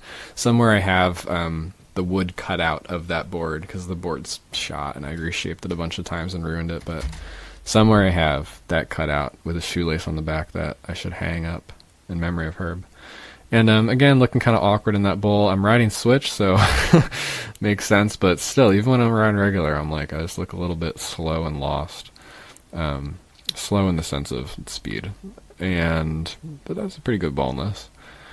And a little grinder on the corner. I really enjoyed skating that bowl, though, because at this time I was really into like transition skating, and it was a treat, but still didn't really know how to like actually work it, you know. Body jar, still wish I had that trick. Layback air tail block, kind of sick. Tan Lakai's, and that board is the first board that I ever designed like a graphic for. It was for the skate park, and it was a tomato soup themed graphic. And I still have that shirt, I think. And that was a cruiser shape of that graphic, and love that trick. Backwards, backside no comply. Technically frontside, I guess, whatever. Barracks rules. I should have back 180'd out of that. Speaking of back 180s, I think those are Vans pants. That was a push. I feel like I was trying to push like that. Low key. Those are wheels from roller skates that were my mom's. I found them in a closet somewhere, and was like, I could probably skate these, and they're really slow, but I was obsessed with like small soft wheels at that time. That traffic board. Mick clip for sure, with half cabs that were way too big for me. That's Mike DeYoung at the skate park. Don't know what's happening. I look so different than I did then. It's kind of weird, but the same in some ways. That's a Mickey Reyes Huff shirt. A photo of Mickey Reyes doing like a tail something. I remember that hurting, if anything. It's just messing around with an orange. I forget that that's a possibility these days. The foot plant stuff, didn't really carry to now, which might be fine. It kind of looks trash, but they're fun. They're definitely fun to do. I definitely almost hit the lens there. Like, if I just hit that chair the wrong way, could have hit the camera. Mick was definitely filming with a VX at this time. I don't know if you can tell. Definitely you can tell. That was kind of smooth. I feel like around a year prior to this and around this time, I'm just getting more like smooth and kind of... I feel like I might have been watching a good amount of Brent Atchley at this time as well. And I remember some days I would go to the skate park and I'd be like, all right, if I was skating like Brent Atchley, how would that feel? And I mean, like, I didn't want to do it as much like, all right, I'm going to copy Brent's steez, right? That's kind of like just a weird thing that you don't do, but yikes. But I just remember like certain days where I'm like, what if I tried to just like incorporate a little bit of that flow into my style? And it definitely paid off. I remember the same thing with how Dwayne Peters always has those photos of the, or like every vert skater in the 80s, stand-up 5-0 grinds with the, or like slash grinds, Dave Hackett with the completely upside down thing. The arm thing, I remember like I tried that one time. I was like, what if I 5-0 grind with my arm out? And it felt so right and so good, and then I just adopted immediately into how I grind if I'm really trying to like push it to the limit, and just stuff like that. I don't think it's totally cringe or bad to like incorporate somebody else's thing that you see into your style. I mean, if you're doing that all the time and you're faking it, then I guess it's kind of a little bit weird, but there's just been moments where I'm like, I'm glad that I made that smoother, because it looks better to watch myself skate in this time period than it does like a few years. Like, it looks so sketch, I guess. So that's by Brian's Print Shop. This is when I was filming a part with Mick that we ended up naming I Love Lamp, and we skated to I forget what band it was. There's a song called I Got a Crush on You, and super fun part. And that was like my first, kind of like only skate part that was like, all right, let's go out and film. And I wore a painter's hat for the whole thing and had a good time. Skated the traffic board, and I also skated a Santa Cruz Claus grab keyboard a lot in it, but this was a crook that was near the spot, the Brian Cordes Print Shop spots that we filmed this video. That's in Hawthorne. We went around to Hawthorne, we just went around to all the spots that we kind of knew of. And that's kind of fun. Again, wearing those, I think I got those half cabs from Jake Brady. And I got a lot of Jake Brady's old shoes, and they were definitely way too big for me, but like I said, I just didn't care, and they were shoes and they worked. That's like a toy store board that I reshaped. And I think those wheels are from that Valterra Alley Cat board, the red thing that I skated all those years ago. In the Hawk shoes black slip-ons, I forgot to mention. I don't know why I remember all my shoes that I was skating, but it's all burned into my head. And love it. Those wheels that are on that board, talking about wheels, are from a Veriflex setup that my cousin AJ had. Remember, like the nice house and the nice driveway and everything, the nice ramp, the nice things.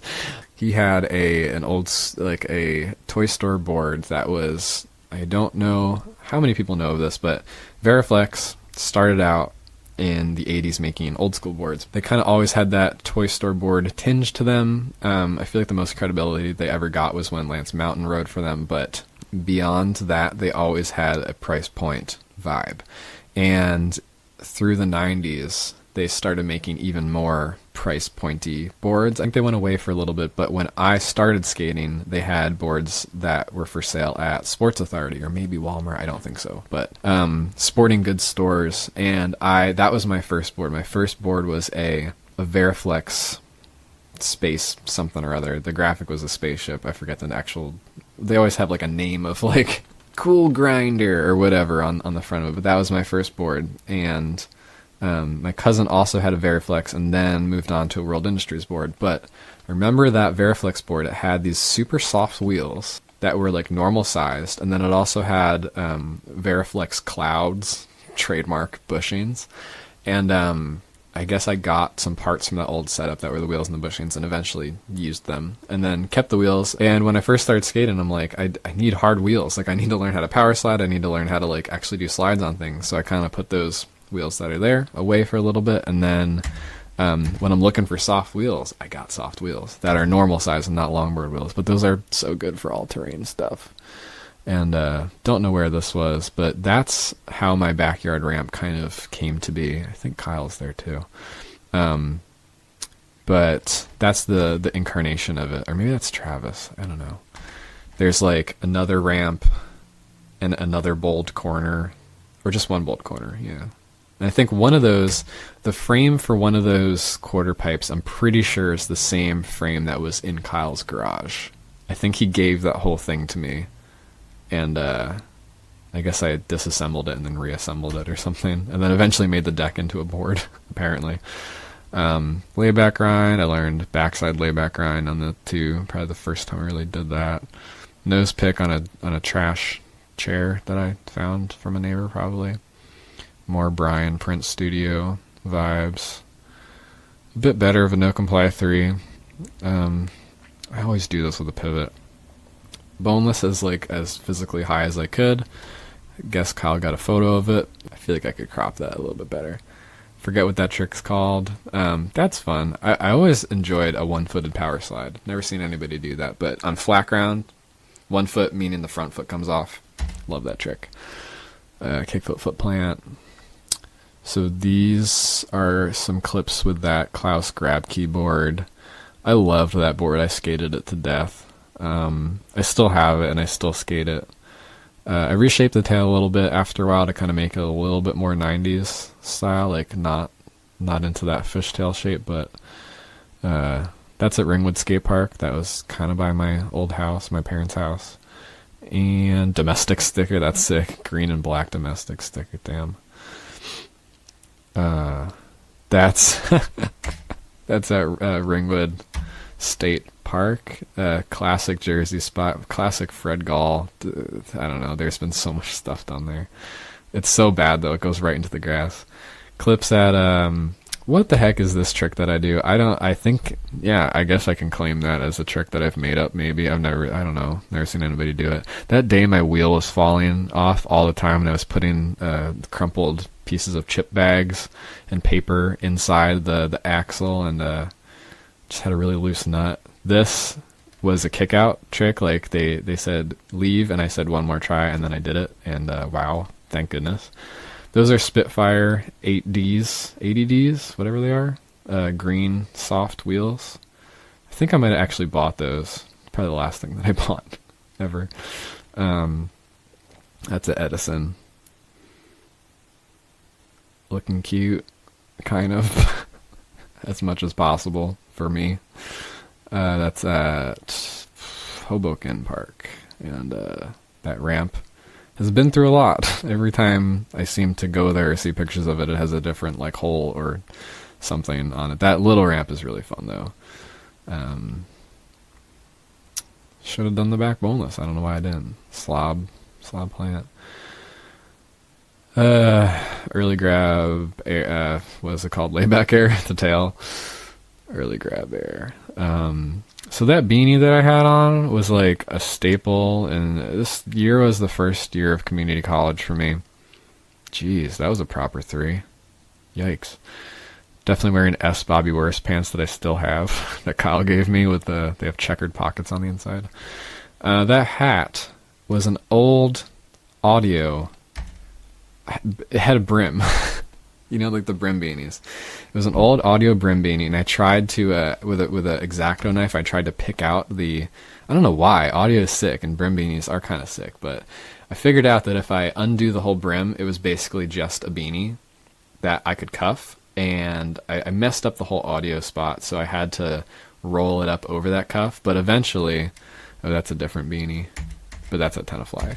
Eventually, I put a patch from a Monpel jacket on the beanie, and I also put the tag from I guess it was like a Vans X Cube, like the street spot in New York City, the Cube, the big black cube skate meeting spot extravaganza thing.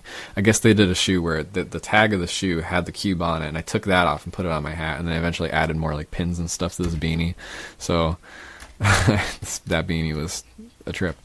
That's at Marcus Ferguson's garage ramp, and hope he's doing well. I haven't heard his name in a really long time, or like seen him.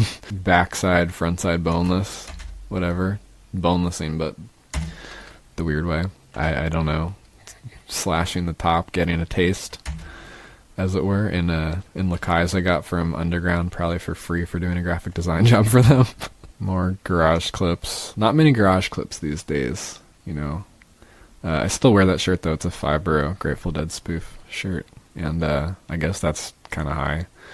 Kyle photo with the weird beanie, and I don't know what pants I'm wearing, but they look nice. I guess this is springtime. More patches have been added to the beanie. I have mouse grip on that board. That's pretty cool. I think the mouse grip came from my friend Mick's Andy Warhol Alien Workshop collab board, and the board is the Hard Times board that I reshaped and painted because it was trash eventually. I don't know. That photo. I wish I didn't put my hand on the fence. The fence was so floppy though, but I remember we got kicked out by this guy who like owned the hair place next to it, and he took Kyle's flash and wouldn't give it back, and Kyle was so upset, and I think he like called the cops or something, but it ended up working out. But there's a photo from this that I don't think I have. There was like a asphalt hip next to this thing. I think I did something, I don't know, I guess the photo wasn't that good, but he kicked us out once, and then Kyle was like, oh, let's go over here and do this other trick at the same place. And then he grabbed his flash because he got mad at him. Oh gosh. So eventually this place is near the parking lot skate park. It's inside the basement of one of those business buildings.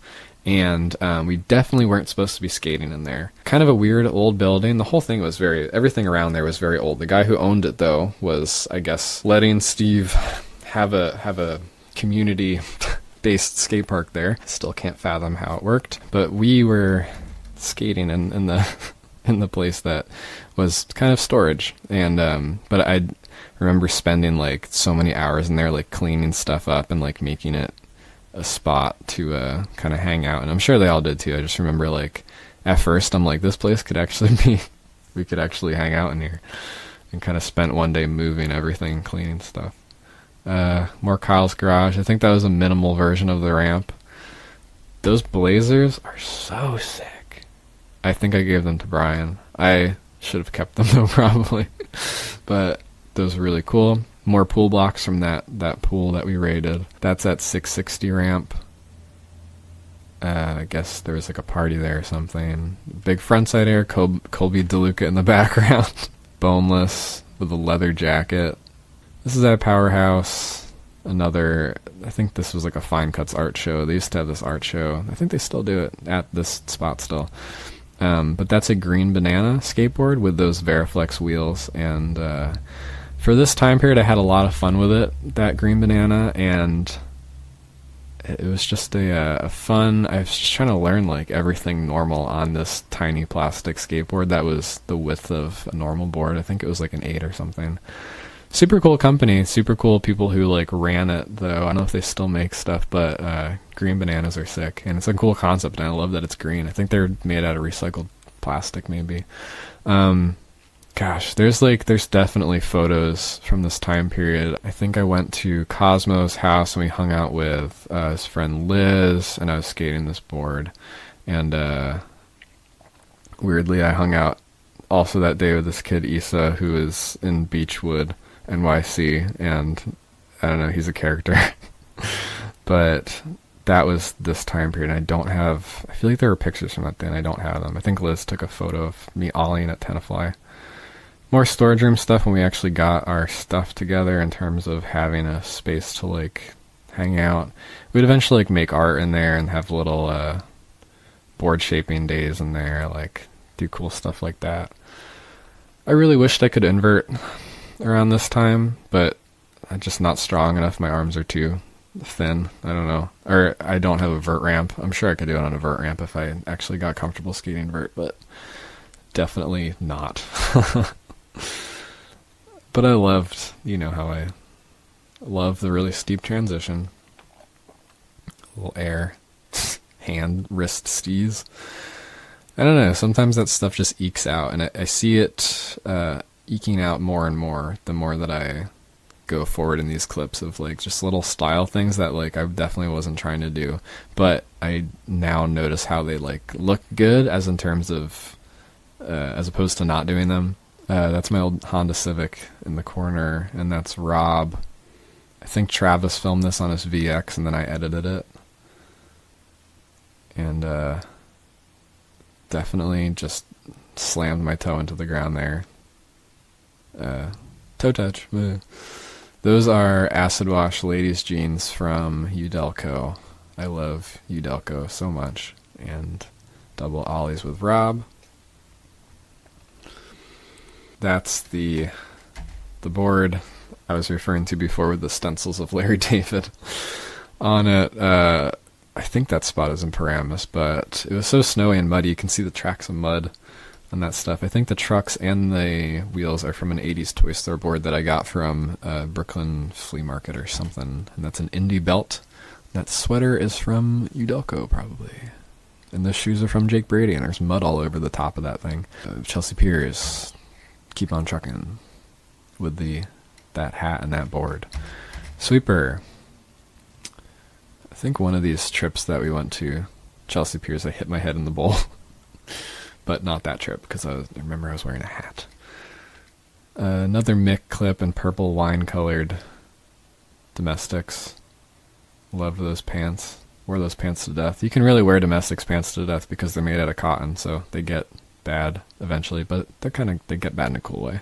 It's a nice 5-0 grind. I don't know. Yeah, Mick was having a lot of fun doing YouTube edits at this time, and just having a lot of kooky times, screwing around, wearing sunglasses at night, etc. Being silly. Shout out to Bam. I don't know. Just kind of skating whatever, and being silly, and skating this parking lot a lot. Love that pole bank. I feel like pole banks came from fingerboarding. Maybe not, they definitely came from like real life skate spots. That's at Kearney Skate Park, and that day I gave Doug Cool maybe his first tattoo, probably not, but I gave him a stick and poke tattoo on his leg of Turtle Boy wearing the Satan head mask, that graphic, but just line work. And yeah, that day, the day before that, or whatever the last time I wanted to go to his house was, I almost ran out of gas. I think I told that story in another video when I tried to go up the hill that separated my house from everything else, and then my car just wouldn't go. And I had to cancel on him, and then this day happened, and we went to the skate park after I tattooed him, I think. That's at Mawa Park, worst ground in the game, but still love it. And it was right by Ramapo, which is when I went to college, and Kyle lives by there. That's also in the area, and we probably weren't supposed to do that, I'd assume. But it's still a sick bank spot. And I don't know, just fun times being kids, going places where you're probably not supposed to. That's Staples in Oakland. Super sick ledge. I don't know if it's still skatable. I kind of doubt it. But I don't think they could really tell that people are skating it, so you wouldn't really get kicked out. And that was a rainy day. And just total dork around clips that are way better with the full version where Kyle's also skating. But for the sake of consistency, I'll throw it in. That's a Kirkin board that Kyle gave me, and I just did a tray flip on it backwards, which seems improbable. I think I fall in this clip. Yeah, this is a Carson clip. He started filming GoPro stuff and posting it on Vimeo, and there's a lot of Carson GoPro clips in the future. I think this was one where I was making like intros to it. I forget what we called it. We had like a little series that we did, like weekend something, and that was fun. Just goofing around. OJ sticker on the helmet. The white socks. Still wearing those gross colored blazers. I definitely had 2 pairs of them. I think Kyle got some on sale and then gave them to me. I was lucky to have a lot of people who had around the same shoe size. I think I kind of got the picture that I was not an 11 by this point. It definitely helps with control if you don't have clown shoes on, I would guess. I just feel like everything looks better now, though. Like, my push looks better, the tricks look better, and it all happened pretty naturally, besides being like, I gotta work on this for, like, the first. That was kind of sick. For, like, the first getting out of the funk of just being an awkward kid and looking like it. The wine pants. Oof. That shirt, I think, has animal prints all over it, and I'm pretty sure that was my cousin AJ's shirt with the house and the ramp. Pretty sure that was one of his shirts from a kid when he was like a Boy Scout or something. That's a Grateful Dead Lithuania themed, because they did the whole basketball Lithuania deal. And there's been many shirts of it. I've never seen this one in that tie-dye color on eBay or anything, but I think I eventually gave it to Kyle because he was really into the Grateful Dead at that time. And ironically, I'm really into the Grateful Dead now. We both are. And wish I had that shirt, but it's so sick. It's it's like a skeleton dunk graphic on the front, and then it says Lithuania on the back with the numbers 95 in turquoise. That obstacle's really fun. The little banked ledge that's micro. I think we kind of realized, because we were building all the stuff here, or Steve was, that trick is interesting, that smaller stuff is better, and there's a balance to like how you weigh down smaller ramps, because sometimes you make something really small. If you make it out of plywood, it'll be light, but if you add a lot of 2x4s in there, it's going to be heavy and solid and actually like feel like you're skating something that's real. And I feel like around this time I got a little bit better skating on that side of the ramp. Not looking so awkward. Still looks pretty awkward though. Dang. Keep on trucking. That's what I call it. I don't know if other people have a name for that. That's pretty sick layback. Kind of Christian Hustle-esque. That board is a Crooked Max Shaft guest model, and I skated that for so long. Carson gave it to me. It had already been skated a very good amount. I think I eventually ended up re-drilling. I kind of enjoy it. When a board didn't have a lot of nose, I would drill the truck down, the front truck down. I did that to the Santa Cruz, but I eventually drilled the back truck down because I had no tail left that was poppable. And I think that was the point where I had to stop skating it. But I loved that board. It was such a sick graphic too. Yeah, this is another Carson clip. More in that Lithuania shirt. I feel like Sam filmed this clip, or maybe Nick. Somebody that wasn't usually filming me filmed this. It's probably the first time we saw a back disaster here, I feel like. Now, I love that trick. I love popping into that trick now, but here I didn't really know how to pop it. That's kind of cool. More domestics pants. With my keys on my front belt loop. Now I keep them on the side. Fun fact, don't steal my keys. I think that's a traffic board that I'm skating. Oh yeah, that's an old, Kyle's old traffic board.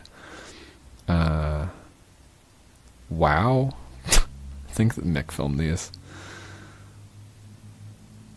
Pretty sure. Oh, there's Jordan filming on his GoPro. I think I couldn't find that. I think I looked for Jordan's old. Here's some pics of my room as a kid, and just weird stuff that I had laying around. And this was uploaded on Carson's channel, I believe, the Vimeo. See all the stacks of boards that I kept. And it was really cool having like a workshop space, and I would love to have a workshopy space again someday if I ever have my own house, because that's just my vibe. That is a Crooked Zip-Zagger with soft wheels, and that's a ramp I built, and it's so fun, and I wish more skate parks had ramps that size. Imagine a concrete thing that's longer and that size, how fun that would be. You can do anything on that thing. Like, you could learn whatever you want. I could probably learn back nose blunts on it, like blunt kickflip. You can do anything. Slob to the face. That's a fun idea. Oh, that was the Zip-Zagger that Brian sanded down by hand. I think that was the first time he ever sanded a board down, and he didn't use pretty sure he didn't use a hand sander. He used a piece of sandpaper, and like, just remember him being like, yeah, that was awful.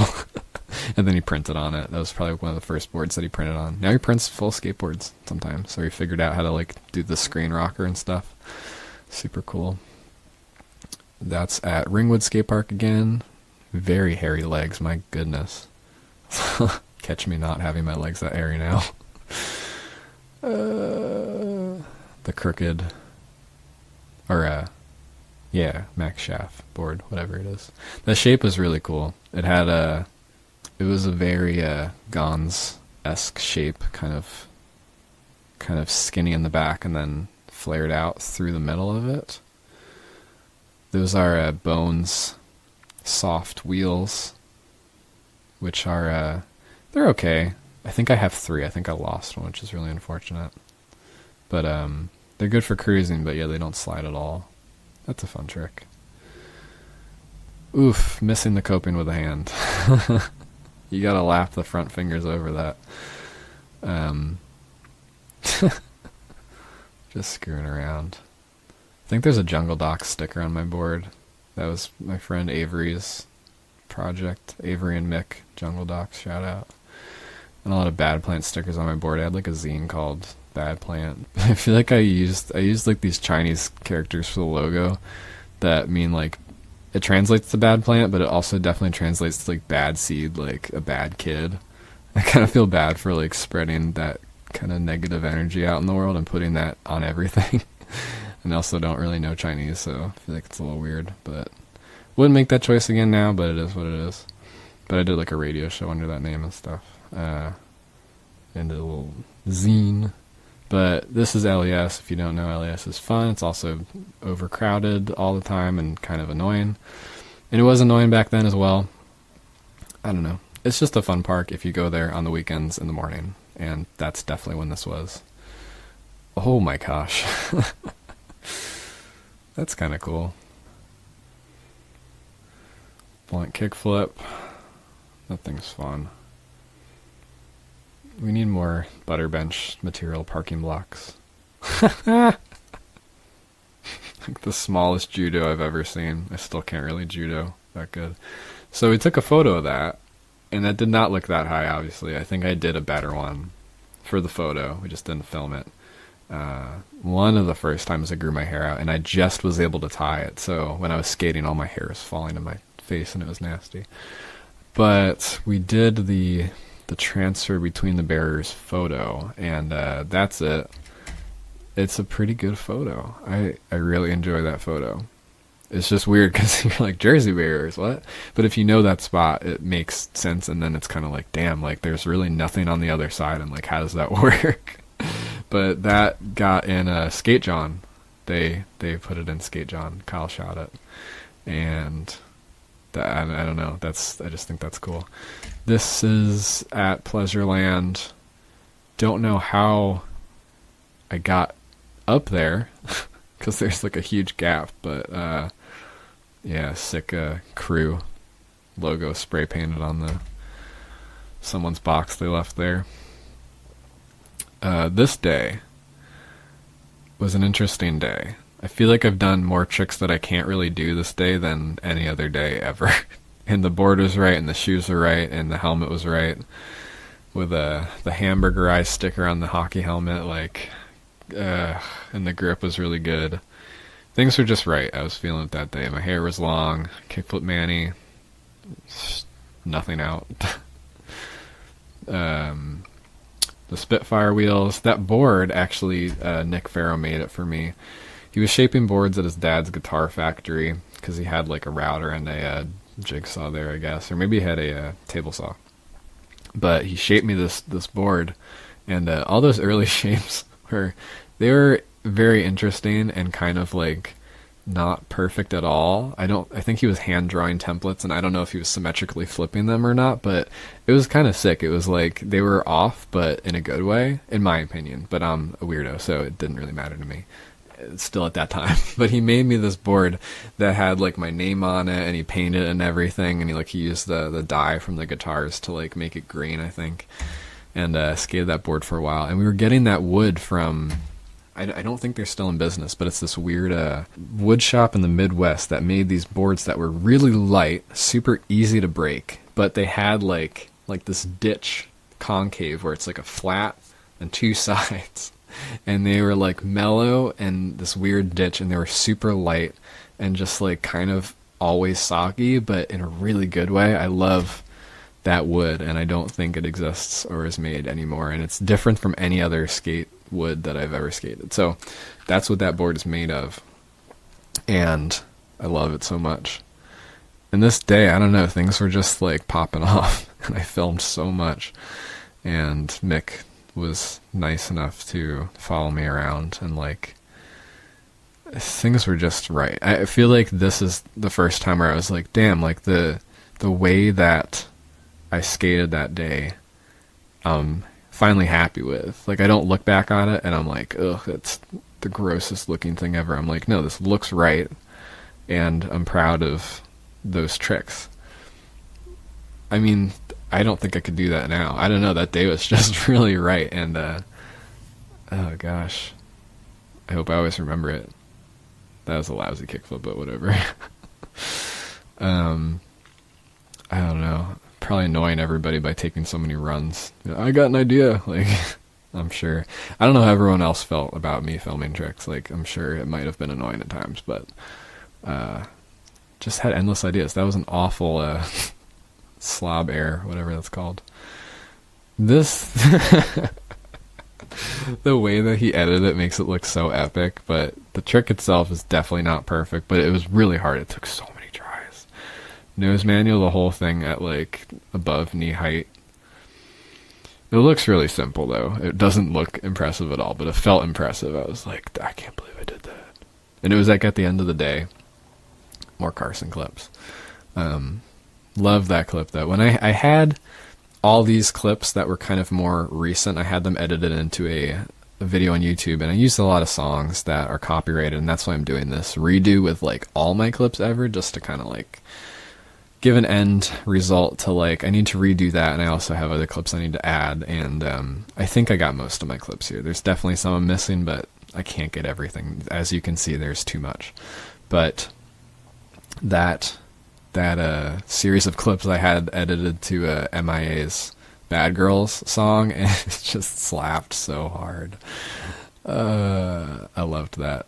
The re-edit that I did to it. But that whole video, there's no sound to it, so it was edited to music with no skate sound, which was kind of not great.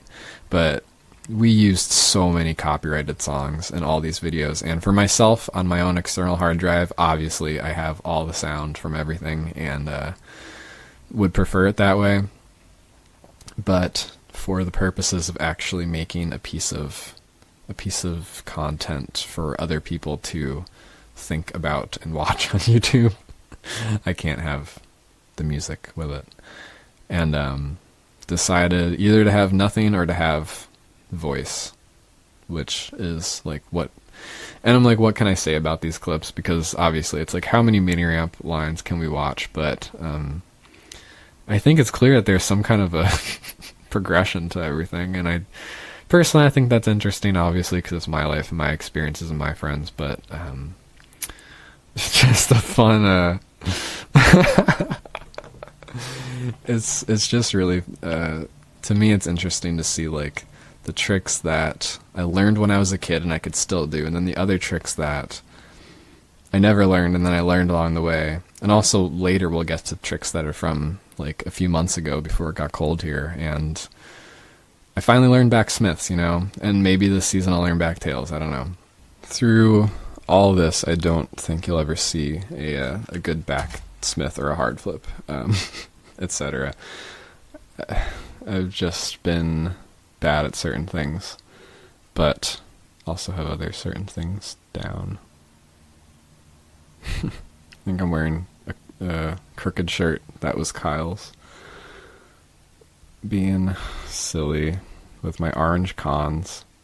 I think eventually Brian got orange cons too, and it was like a thing, or it was funny because I ran those orange cons for like half a year and they got really worn down.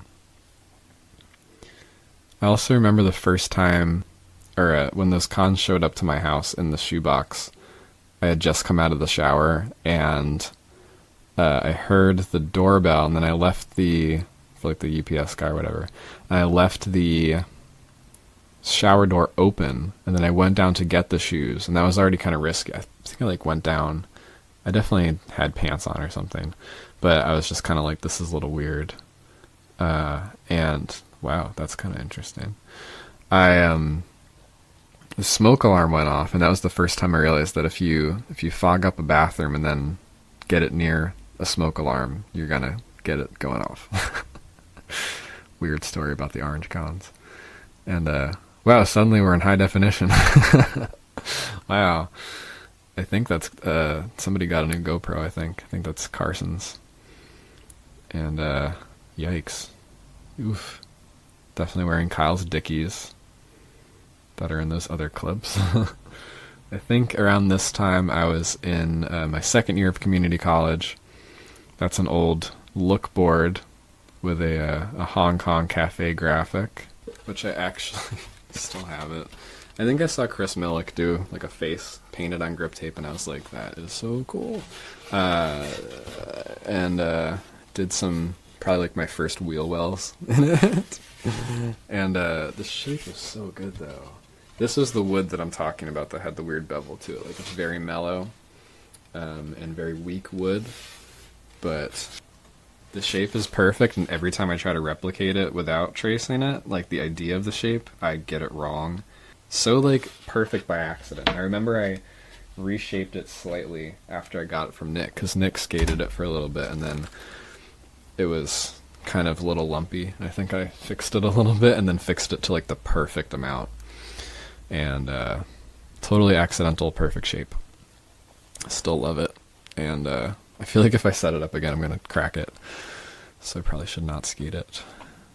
I love that flat bar. Learned front feebles on that flat bar. And now I can do them on any round rail because of that thing. Also love this quality. I think that's a Carson digital camera. Digi-clip. Don't know why. We were kind of art weirdos then as well. Kind of doing arty things, I guess, with videography. Domestics pants, cons, sweatshirt, fall, time, good vibes, hockey helmet, you already know. Little hippie jump shove, that's still a favorite. That's the worst front feeble I've seen. Little crooked grind. I think that was my dad's old sweatshirt. I always got my dad's old sweats and stuff. Hanes. Oh, the t-shirt sticking out the bottom. Goodness. Bleached blonde hair. I think my friend Danny bleached my hair for me. And it's the first time I bleached my hair, and then I'm like, oh, it's so fried. I hate it. But that was because I had the sides grown out, and now I shave the sides because the hair's bad, especially when I bleach it. The hair just gets super straw, curly. And I think I shaved my head after that. I was like, I can't deal with this long, gross hair. Yeah, this is out of order because that's before I bleached my hair. I don't know. It's an ordeal that no one cares about. Oh, that's a little camera that I was rocking at that time. I wired a flash to be like, I could hold it with my hand. Took some cool photos on this trip. This was a trip around the Connecticut area to different parks. Maybe, I don't know what the destination was, but Fairfield again. That's Willimantic. Super fun park. That shirt is from Trey Sisti, who now does Red Rum Dog Pound and stuff. And that's Groton Skate Park. A fave of Brian Anderson. And a really weird skate park. But very fun. If that was my local park, I would definitely be a type of skater. Like, I would get better at good large transition things and flowing around stuff. But I wonder how much my style is influenced by that I grew up skating in a garage. Oh, that's that board. better view of it. I grew up skating in my garage, like super tight space, and the skate park with really rough ground all the time, and like that mini ramp. Like I feel like all my tricks are because of that to some extent. This is at where is this? Middleton, Middlefield. Can't remember what this park is called. Cobalt. Why am I thinking what? It's a word like that. I really have no idea what this park is called. In the area though. Smelling the truck. Gotta grind it. No wax, you know. Being weird. But fun. I love that hat. I think I gave it to Jimmy or something. Gave it to somebody. Oh gosh. Carson editing. That's at Yonkers Skate Park. Kyle Digi. I think we set up some cones or something. This is the first time I really had like an actual ponytail. I feel like after that I bleached it. I can't remember order of events. It's so hard. That's what park is that?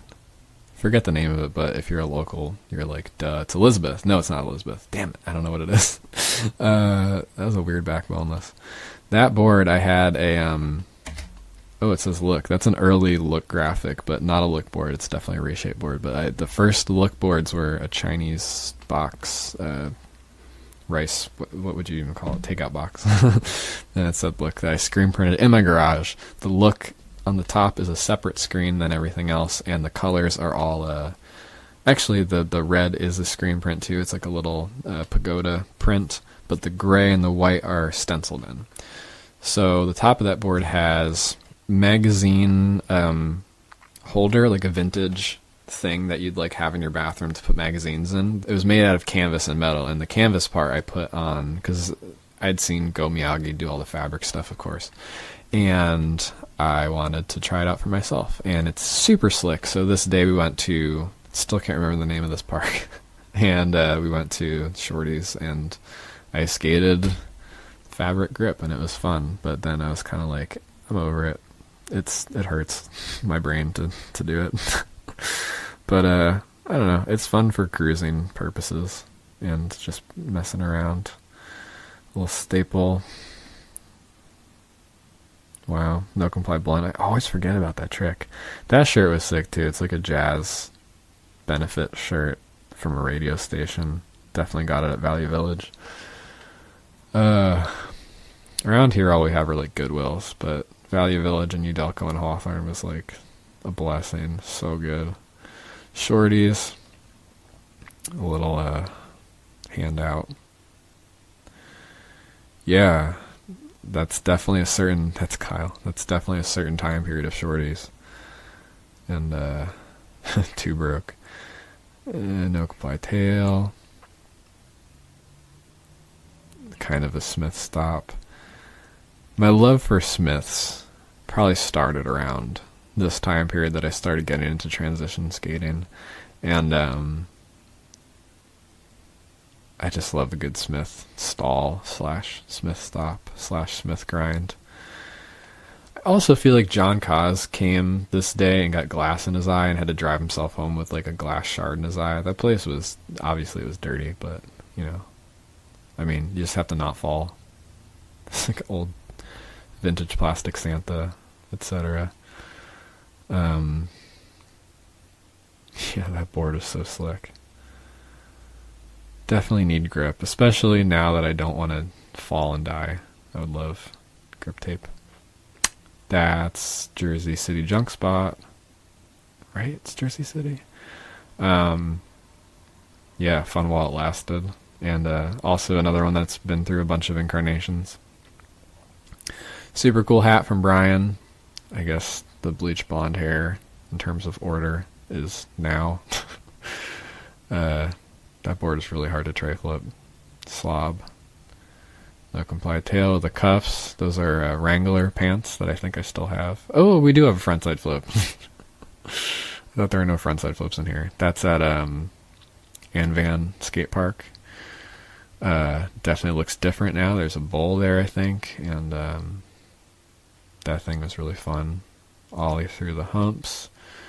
That board had an early look graphic printed over it. It was one of Trav's old boards, and it had like a Thrasher stencil on it, but I printed over that, and it was the look buggy graphic, like kind of a Volkswagen bug graphic, because he always called Nick Buggy. So, fun board, shaped the nose into like a shovel point. There's a few pictures of it later at Pleasureland, I think, where you can see it better. Couldn't really tray flip it though, I guess. That's how you do a front rock, especially on pool coping. Like, you gotta make it right. Maybe not that. Texas, over the hip, that's kind of cool. Bad layback air. I mean, layback airs are always kind of rough. Oh gosh. I missed that sweater. It was like an Australian Army sweater. I don't know where it went. Layback. Love that trick. Damn. Lip slide. Also love that trick. Wish I could do it the other way. The Domestics wine pants. Again, fall time, wearing my Wrangler jeans at Tenafly. I think there's funny clips with a carrot in this clip. Bleach blonde hair with a Huff beanie and a welcome board that I got from... Who did I get that board from? Oh gosh, I can't... Oh, Carson. It was Carson's board. Underground shirt that we spoofed the New Deal logo, and that's probably one of my... Not my first paying jobs from Underground, but I don't know if they paid me for that or they gave me free stuff, but Underground New Deal spoof that I drew for them, and it came out really good. And I wish I still had that hoodie intact, but it was getting so dirty in the heather gray. But yeah, Carson's old welcome board with Herb rails. Nobody knows this, and it's such a dork thing. It's Herb had these rails that were tapered, and they're super thick. I still have them. But they're like slightly tapered towards the top, and they're really heavy, but for sliding purposes they're like whew, and they'll last me forever if I actually use them. They're just a little bit heavy, but I guess in the grand scheme not really. I don't know if I saw any other front noses besides that one all the way at the beginning of my parents' basement, honestly. But got some front nose. I just brought a carrot with me. I would do that back then. I would just grab whatever was in my parents' fridge that was like a vegetable. First body varro. I love that trick. That's something I'd never see anybody do. You do a switch no comply, but you start regular. Or you do a regular whatever, you know what I mean. That's definitely Rob and Carson in the back. This is another part of the storage room that this is kind of like an unlocking the mini ramp thing. So the back of the storage room connected via this bridge to the ramp. It's kind of confusing, but this was late autumn, I think, and I'm pretty sure Carson filmed this. Carson definitely filmed this. I think we were just there late for some reason, and that was a board that I made out of an old like piece of my dad's, like a cabinet in our basement or something. I took it apart because it was just getting gross, and I made a board out of it, and it was really fun. And the mini ramp would get really slick. This ramp doesn't exist anymore, by the way. But those black pockets there, the skate light would get so slick in the winter and late fall because the moisture would start. There would start to be dew on it late at night, and it would freeze over, and so you'd get these slick spots. And I remember I got a. Oh, those are some really cool Vans that Nick gave me. I think it was Nick. Weed pattern Vans with like the most comfortable insoles you could ever think of. Those so good. Like, I don't know what the model of anything was besides that, but I just remember them being in Nick's trunk, and he was like, "Hey, you want these?" Like, hell yeah. Thanks for hooking me up with everything, Nick. An awkward sweeper because the board's so big. Love Smith grinds. I did a front rock on the extension, and Carson snapped a photo of it on film, and then like there was no film or some situation like that where it was like, oh no, we didn't get it, and we tried really hard, and it was so scary for me to actually deck a front rock on that board with slickness on the bottom. It would have been a cool photo, but it just the additions didn't add up right, and that is how it goes sometimes. That's kind of sketch. like scary. Yeah, 1 foot power slide through it, no comply, whatever. Yeah, that whole thing that night was fun. A little ollie to frontside grind. No comply tail. Slide-ish. Frontside air. That was pretty beefy, I don't know. More night clips. I think this was on the Nick's board. And I think Carson made a video where it was like me and Nick skating the mini ramp at night and doing like doubles eventually or something. Can't really 5-0 fakie like that anymore. I don't know why. But back boneless, a fave. I finally learned how to frontside grind. I learned how to frontside grind and I learned how to Smith grind.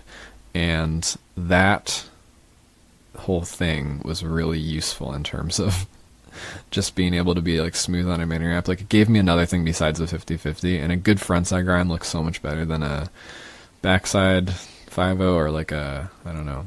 I also have this theory about backside 5-0s that you should lock into the toe side. I know that I grew up doing 50-50s on mini ramps and back 5-0s on mini ramps, locking into the heel because it's easier.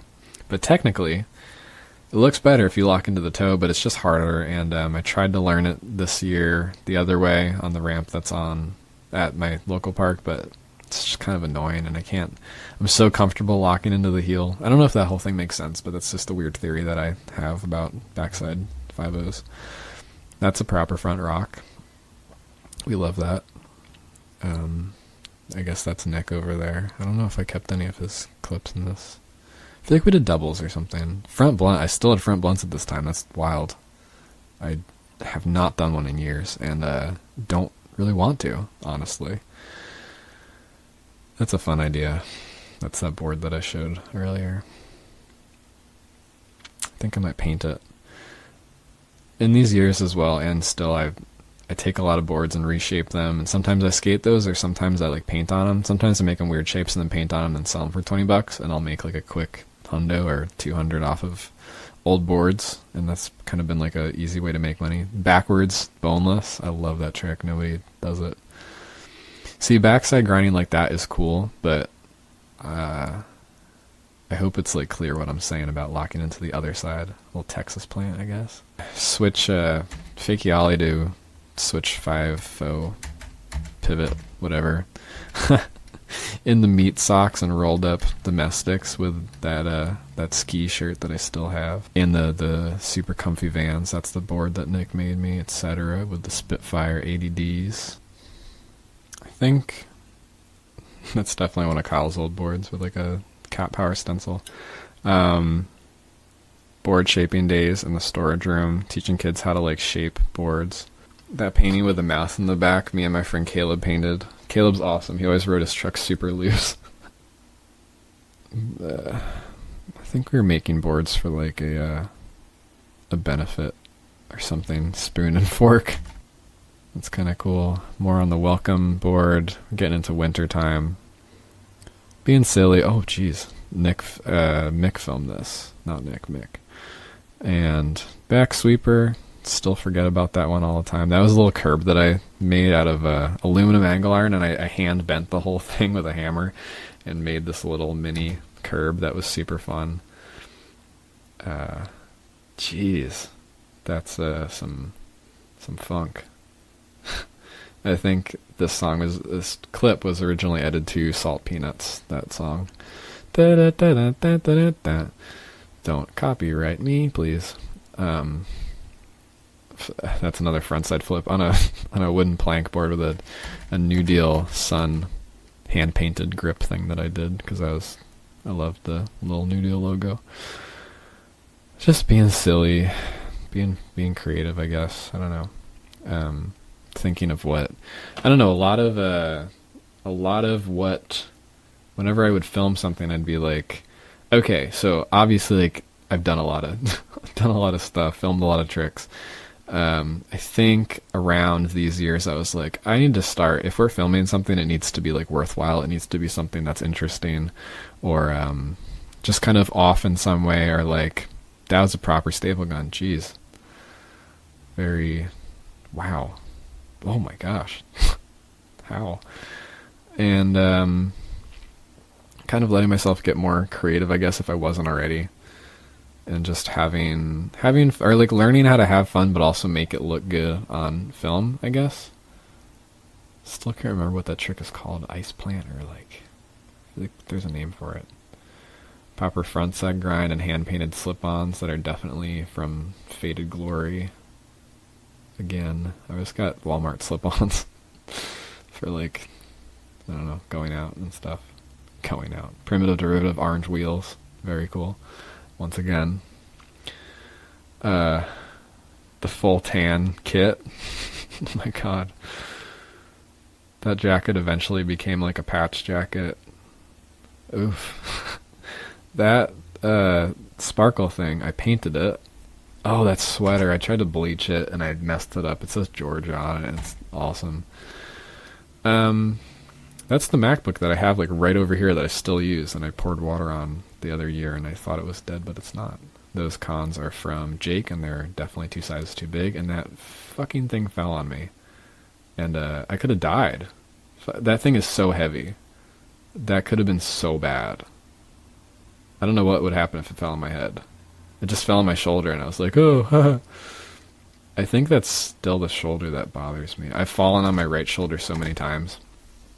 And on the vert wall, I don't know, there was this clip that we just watched that was a layback air with a like a mute varial in it, and I put my foot on the wall, like I messed up the clip that we had and I went, ugh.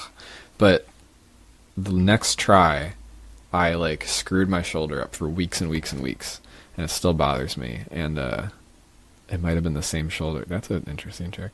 Might have been the same shoulder that thing fell onto. I've just had like a bad luck on that tip. Jake Brady probably filmed this stuff. I think Travis filmed some GoPro in the storage room, but we did a clip with Jake where I'm like, let me see if I could just do I learned switch smiths. Switch front smiths. Silly magenta-y tricks like Leo Val's slide tricks were kind of hot at this time, or like that was the new thing, and I'm like, I could probably do this stuff. Or it was up my alley, you know. Really bad nose blunt. Ew, I don't know who slowed that. That's an awful nose blunt. Another fabric grip board. Like a weird like hand-painted geisha type graphic on the bottom. And Black Label yellow rails that I still have and use. And yeah, fabric grip from shorts that somebody gave me in one of those bags of clothes that I always got. That shirt is a Sanford and Son. The guy, it says "You big dummy." Kyle made it a while ago. I loved 3/4 sleeves back then. Had a few little Jake Brady doubles. It's super fun. That so creative. Wow. Oh gosh, I don't know. Just having fun. That's Carson's board with a Kurt Vonnegut graphic with clear grip over it. I loved that so much. I don't know what I ever did with that. I eventually skated it because he eventually gave it to me. Because I inherited all my friends' old boards. And we filmed this 5.0 fakie on that thing. So there's been so many tricks that I did on this thing. Like, it kind of blows my mind to like put it all in one place and be like all the things on this one obstacle, and how it like stuck around for so long, and how it went so many places. Like, it just kind of doesn't make a lot of sense about how I don't know, I guess if you take so many things and kind of expose somebody to it and then have them exist within the same scene and then in the same space for so long, like they're still going to be around, obviously. And but I was always just like, I could probably do other things on this, but it's this clip I remember being really challenging because it's obviously hard to skate, and but I had weird ideas. That's like a grinder or something, or a polishing wheeler. I don't know whose that was. It's just weird stuff in that storage room. And all those years later, I did another front blunt on it, 'cause I'm like, I could still do it. I still got it. I definitely land a flat. This is Carson's and Travis's parents' basement, which also doubled as a hair salon and like a workout room. Such a trip. That board was a blank I got and did a just the pagoda graphic from the first look board on the bottom of it. Eventually I gave it to George Bunsen. Finally, someone else inherited my board that I got new.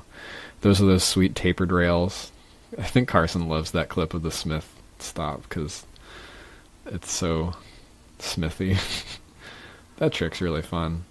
I always forget about it. That's Kyle in the Thrasher hoodie before Thrasher hoodies were Thrasher hoodies. It's probably the first person I ever saw wear one because he actually enjoyed Thrasher magazine, I'm sure. Oh, that's that weird board that was Travis's and had the look on it. The look buggy. What does it say underneath it? Oh, it says solid. Oh, you know what that is? That's somebody from the skate park did. And so that's at Pleasureland, and you can see like the shovelness of my nose that I reshaped. I love that. Very subtle reshape. It's best to be subtle if you're reshaping a popsicle board. No-handed fast plant. Love that trick. I don't think I ever saw it by anybody else before that. I think it's cool that a photo of it exists because it's so weird. Blue hair, don't care. Wintertime, mini ramp. Wearing long johns under my Dome Sticks pants with the primitive derivative wheels. Board slide to Hurricane, kind of cool. Big no comply. Yep. Nose grind, still never did that again. Nose grind fakie. That seems fun. That seems fun to do. Dang. That looks fun as well. Just being a gremlin. The blue hair, wow. It's like gray. Gotta light it up. The long johns come out. Getting too hot. Hurricane thingy. Little handout to tail to revert. Wow. It doesn't look like I landed that. Those are definitely also Jake Brady Cons skate shoes this time. I'm actually wearing appropriate skateboarding shoes. That's at Ringwood. I think I cut the blue hair a little bit or something. And Mick filmed this. Another frontside flip. I guess I only did them on banks. I really thought I never had any frontside flip clips. But I like this clip. It's like the park I grew up skating at. That was way before, because it's in my town. So it felt more like home than Midland Park, I guess, in terms of distance. And Mick edited it. Editing genius. Shove it nose Manny to 3-shove? Nollie 3-shove? Yeah, I don't know how that worked, but I remember it kind of taking a little bit. I'm like, this is not going to work. That's Mountain Creek Bowl, which definitely is not around anymore. It was like, I guess Red Bull made it or something, or who knows, but Carson would take me there. Shout out to all the people who like took me places and, you know, also filmed me. Like, he didn't have to film me, right? But just like said, hey, we're going, you want me to pick you up? Like, sick. That was really cool of you. And I wouldn't have these amazing memories and these amazing clips. Kyle's old Dickies that I still have that are now like covered in paint. That board is really fun. Sweeper pinwheel thing. I don't know. Again, boring mini ramp lines that aren't really that groundbreaking. That bowl is pretty fun. It was kind of easy to get messed up in, like you'd kind of lose where you were going, but it was small enough. It's very mellow, though. Strangely mellow. It would probably be good with big wheels, because you can get speed on it. Oof. Popping so far below the coping. Whatever. My Faded Glory slip-ons that I painted with screen printing ink that Brian gave me when he moved. Pretty epic. I eventually painted circles on them, I think, which they're in later pics. Can't tell if my hair was blue. I guess it wasn't. I definitely have this out of order, but I've put too much work into this video already, and it's just for fun. Like,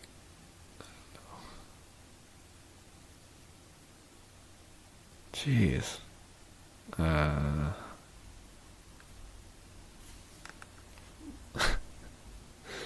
Yeah, I don't even know what to say about these clips. They seem to be all in slightly slow motion. Thank you, Carson. Also an editing genius, though. Switch pump the corner. Oof. I definitely prefer this type of bowl over the big type of bowl. So I painted the yellow and blue circle on my shoes and the front blunt in the storage room with that sweet, sweet bun. More LES clips when the blue from my hair faded out and I cut it and had like weird white hair. Skating Mark Gonzalez Adidas with another look board. Gosh, that hair. Fried. Totally fried. This was a fun clip. I think Mick edited it to a Seinfeld Vaporwave remix. That's called Sine Wave, which is hilarious. That trick. Sheesh. I love side rocks. I mean, well, okay, in context, you can see where I learned side rocks. I learned them on that piece of wood in the back of my parents' house. No one does side rocks, because obviously it's kind of weird, but they're very fun. And so many ramps have a side to them, you know.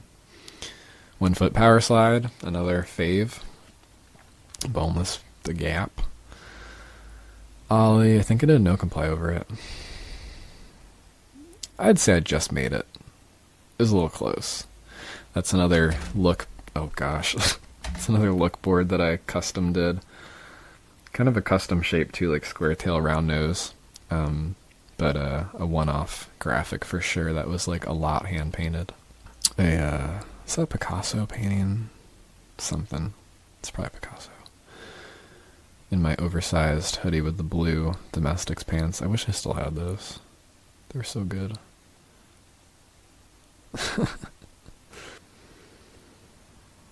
The LES clips don't stop. That shirt. The champion shirt. And the Wranglers. Damn. That shirt just fits right. I don't know. That board is sick too. I eventually spray painted that board cream colored. And smacked myself in the face with it in a clip that we'll see. Oh, that was the Kurt Vonnegut board. Right. I painted this board. That's Brian. That's Mick on the right. I painted that. I don't think I shaped it, but Brian wanted like a football board with a Benz logo on it, and I painted the Benz on it. Definitely had some choice pink spray paint as well at that time. That's Astoria Skate Park. Carson still lives over there and skates it a lot. It's pretty fun. I mean, that outfit's not bad. With the hair and everything. I guess I could do tray flips. I can still do tray flips. They're just hard. Better on a light board. This is a Jordan Galliano photo, I believe. And that's a board that I got from Ben Bernard Jaluk at Chelsea Piers. He gave it to me because it was shot and the tail's all fucked up, but I put some really small ventures on it with small wheels and surfed around on it that day. It's a really fun setup. I think that's another Jordan photo. Stained glass indie shirt. The orange cons with a suede patch. You gotta suede patch your shoes if they're canvas. That's Cole. Cole in the background. Cole's rad. Chris Zach in the background. And writing an underground graphic that me and Brian Cordis collaborated on. Like he drew it and I colored it. I think this was that day as well. It's weird. Steve made like a concrete barrier and then put angle iron on the top of it and then put metal on the bottom of it. I front blended it. Kind of silly. Got a photo of it. Rob might have shot that photo. I think Rob was there taking photos that day. Pivot fakie on it. I don't remember doing it, but it looks like I landed it. And I don't know how that would work. Just a random photo. I think that's around the right time. More storage room. You can see those sweet, sweet faded glory bottoms of those slip-ons that are like covered in fabric dust. I don't know why they do that. That's locked in on the kingpin. That's not how you do that trick. Pivot fakie. That also kind of doesn't make sense, which makes me think that it's just a 5/0 grind, but the shoulders The shoulders looks like I'm just going to keep going the one way. I painted that banana on the edge of the thing. That's Mick. Welcome board with Reebok high tops that I got from Value Village for like, I don't know, at the beginning of a skate trip, I think too. I was like, we went to Value Village before we started the road trip, and I'm like, I got these sick shoes. And the soles were just so hard and so slippery because they were definitely vintage. That's somewhere in either Jersey City or Newark, under a bridge somewhere. Not the best time photo. I think Trav took these on film, but the outfit and the blue hair and the board and everything is interesting to me, or like a time period marker, I guess. This is that day that I did the Wally, the photo, the Jordan Galliano photo. Carson filmed this though, and I told him to film it like a surf video. Maybe he thought of that, but I feel like I was like, I want to see skating like a surf vid. And he filmed it on this little picture camera, SD card vibes. And yeah, I was skating that wide board and trying to do tricks on it, and it's so fun. Had the trucks really loose with the bike helmet without the top, like just the foam. I spray painted the whole thing blue with the plastic on the top, and then took the plastic off, so there's a little blue flare underneath it. None of this matters, right? It's just useless knowledge, but I don't know, if I ever forget it would be sad, and it'd be cool to remember it, so that's why I'm here. Just dorking around. Eastern Research shirt that was Steve's. That was like a weird zine that him and Brian did back in the day. I think I gave that shirt back to him because he could probably appreciate it more than I could. Fast Plant, little nose bonk. Those things are still fun for me. Backside and front side. A little nose grind bonk on ledges. I wish I could do that trick. Oh, that's Nick. Giving me money for printing boards, probably. Backside. Have full cab.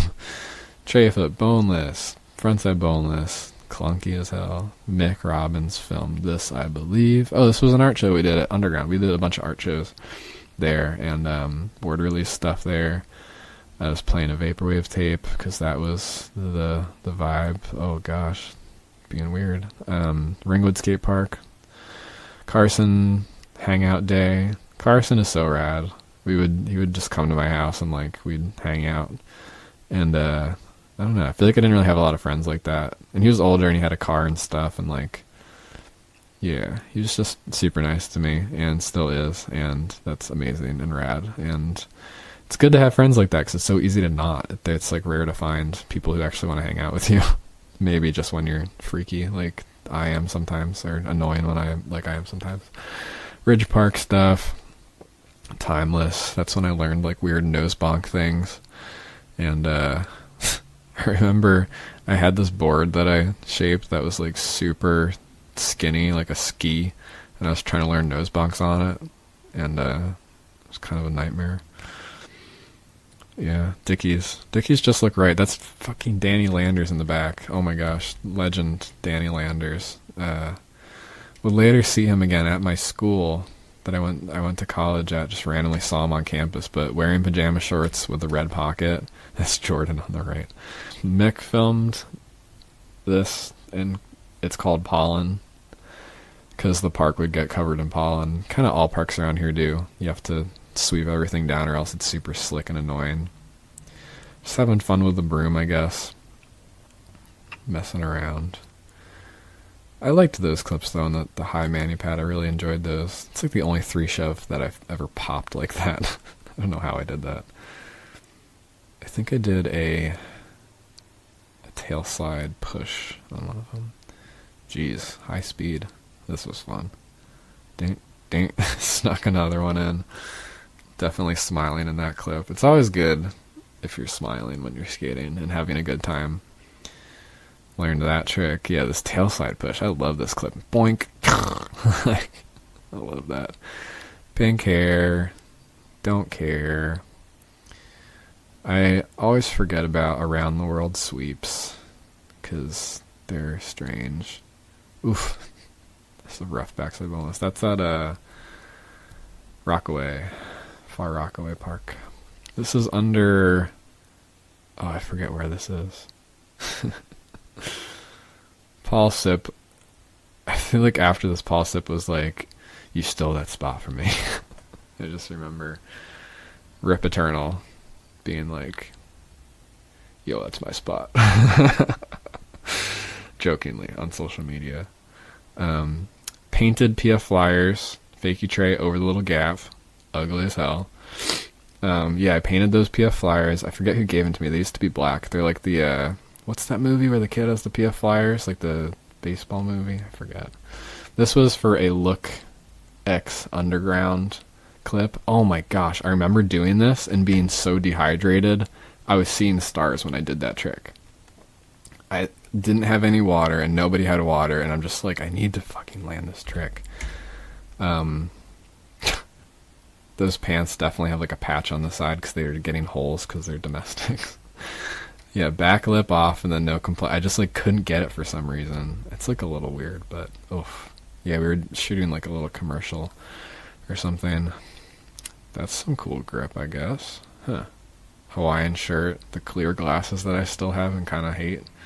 This was early third year of college, I think, because I remember skating the Mawa Park with that board, and I really like the shape of that board. That trick is fun. That's like when I learned it. Bag lady / low-C stall.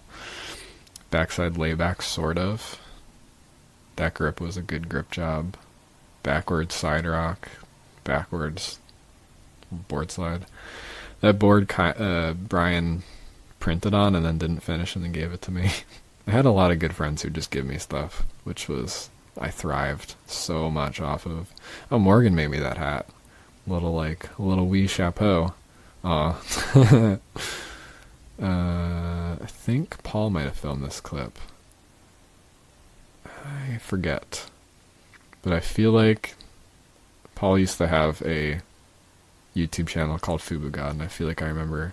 I love how footage looks when it's stretched like that. It looks so good. Everything looks like so much sicker. Oh my god. I mean, geez, that was a wild trick. I don't know who's filming me there. Volcom chinos that are like crisply new and look a little off. Knockoff Supreme shirt for sure. I found a bunch of knockoff Supreme stuff at... Wow, finger flip. Never seen that. Gee whiz. Some of these clips I'm like, how... Like, I never did that trick since.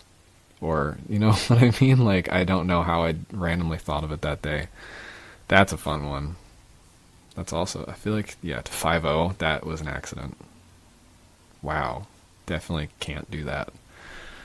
Don't know how I did that either. I still have that board though. It's like my mud setup for when I'm outside. That's Ann Van front rock. First time I had like a tattoo showing in a photo, like the little fox on my leg that is now covered up. But I just remember posting it on Facebook and being like, ooh, if my parents see that picture, I'm shocked. Because they didn't know I had tattoos. This like hella flamboyant blunt. I love that photo. It's so good. It's so sassy. Oh my gosh. Not a seatbelt Smith. I don't know what you call it. Smith tail grab. In the hoodie with the broken neck because it was too tight. But the rest of the hoodie was huge. Wearing a flannel under that. The aesthetic sure was something. Flamingo fakie. Jake Brady taught me how to do flamingos probably. I'm sure. I am sure. Another trip. Shaved my head. Shaved all the gross hair off. I think I regretted it. Japan. There's the photo. The PF flyers. Weird board. Love it. The Kurt Vonnegut board, probably. More Willimantic. That was probably the last skate trip that I went on with them. Which is kind of sad. I went on so many. And, they're so fun. I was just in college. Like I didn't have a job outside of like random stuff at the skate park, like forklifting things. Damn, boneless. I didn't have like a part-time job then, so I could just go on these trips. And that's Manny shooting a photo of the boneless that you just saw, which is very meta. at the Mountain Creek Bowl. 1 foot around the corner would have been sicker if it was a grind, just saying. Low C stall with a little duck stamp on the grip tape. Sweep. I don't know whatever happened to those rails. I think I gave them to somebody.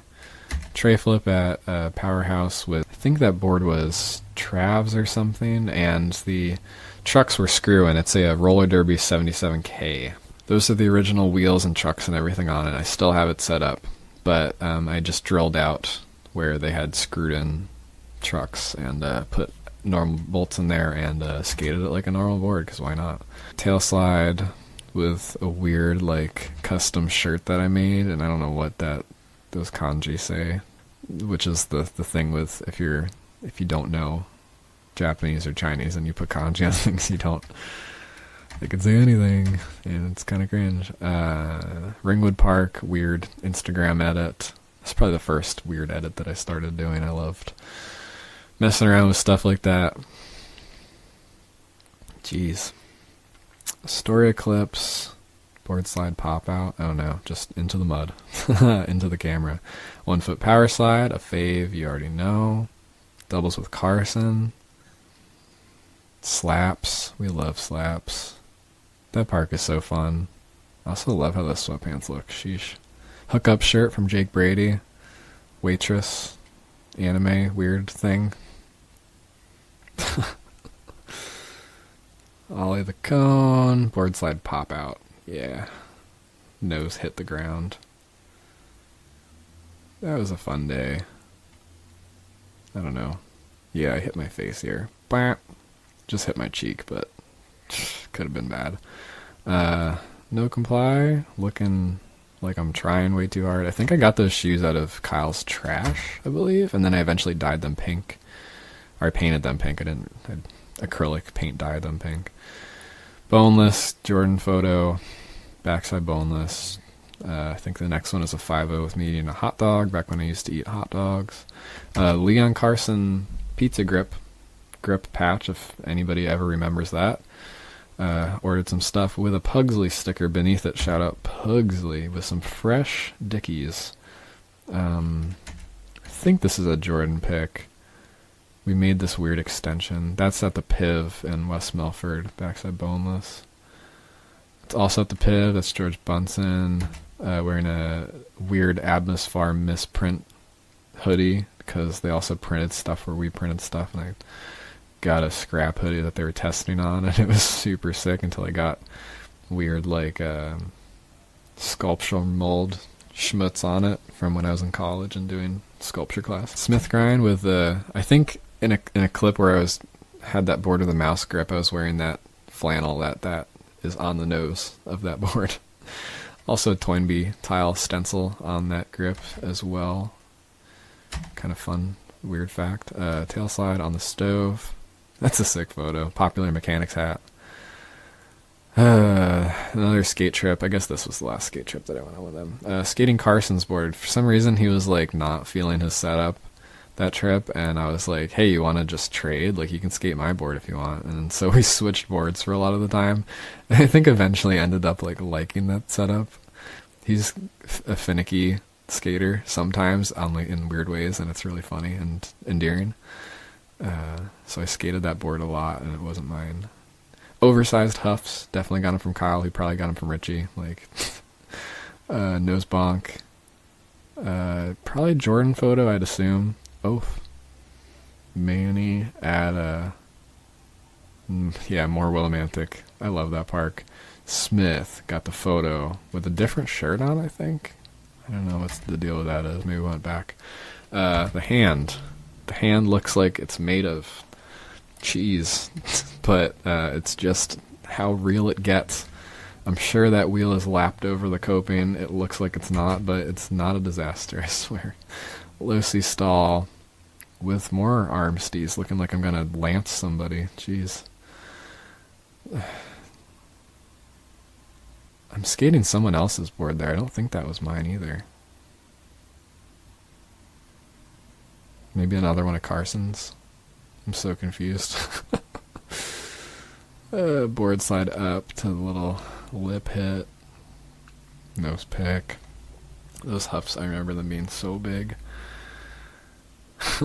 Yeah, I think Carson had an extra board and he swapped his board out, and then, oh, hi, how are you shirt. Hell yeah. I still have the cutout of that shirt somewhere.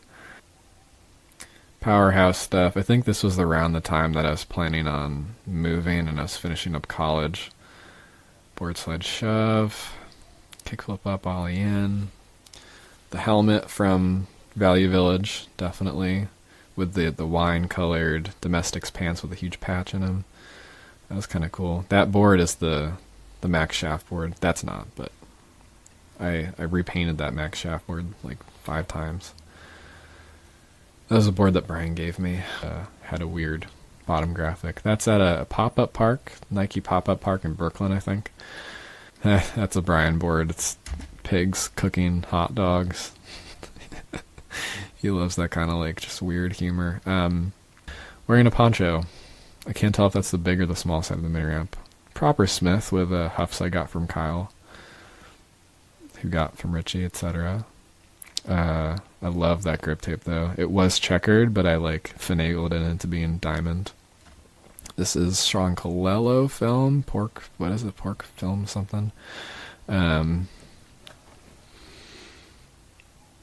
Yeah, whatever that would be, Fingerflip Sweeper, and that's the filming of Just a Sweeper. That's Carson and his girlfriend at the time, and now wife. Beam plant at a demo somewhere. Jordan photo wearing a Caravan shirt. Shout out Caravan. I've done some graphics for that company. Adam is rad. Tray flip over the bumper. Popular Mechanics hat. More Anvan. I think Steve Mastorelli filmed this. Boom. I almost feel like it looked better in fast motion because it felt fast. This is gosh, forget the name of this park. It's like near West Milford, I think. Kind of not. I totally forget.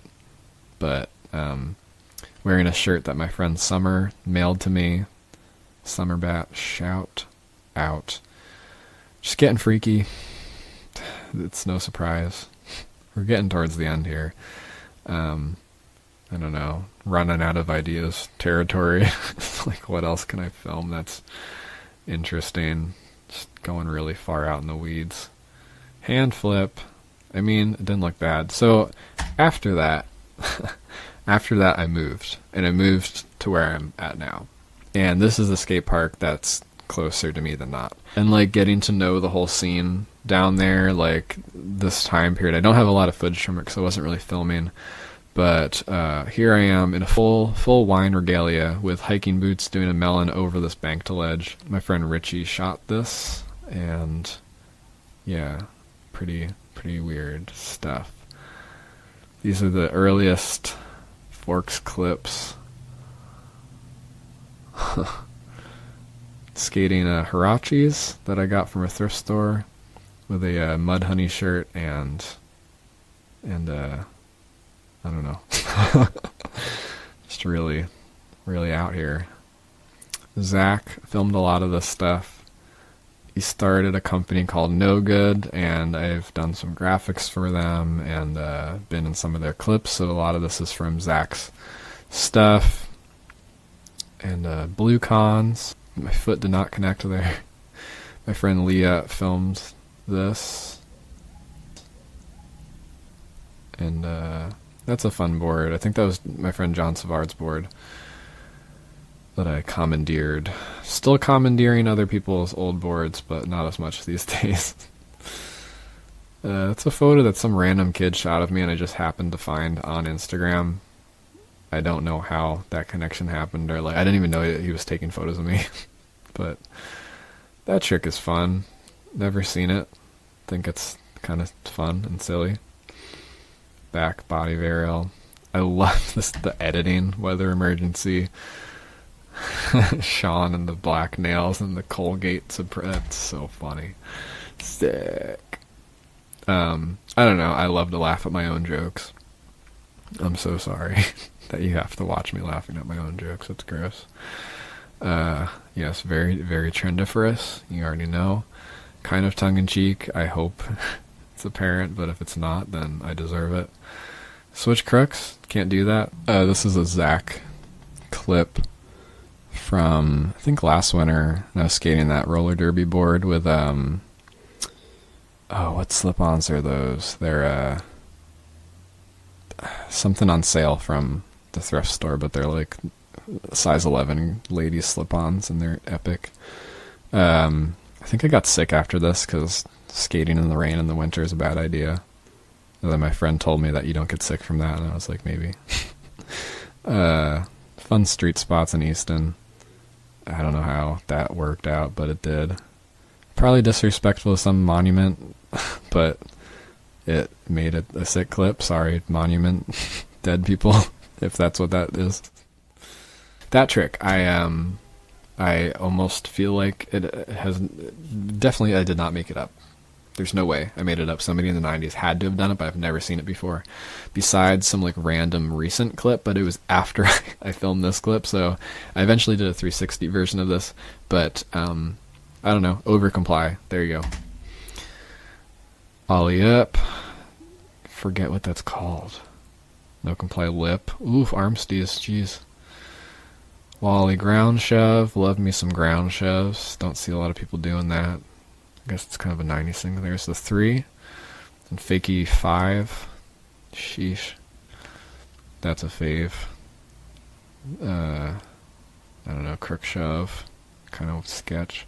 Backsmith. So I learned backsmiths on the high ledge. I love willies now. I never messed around with willies until these days that are now, and like last year and whatever.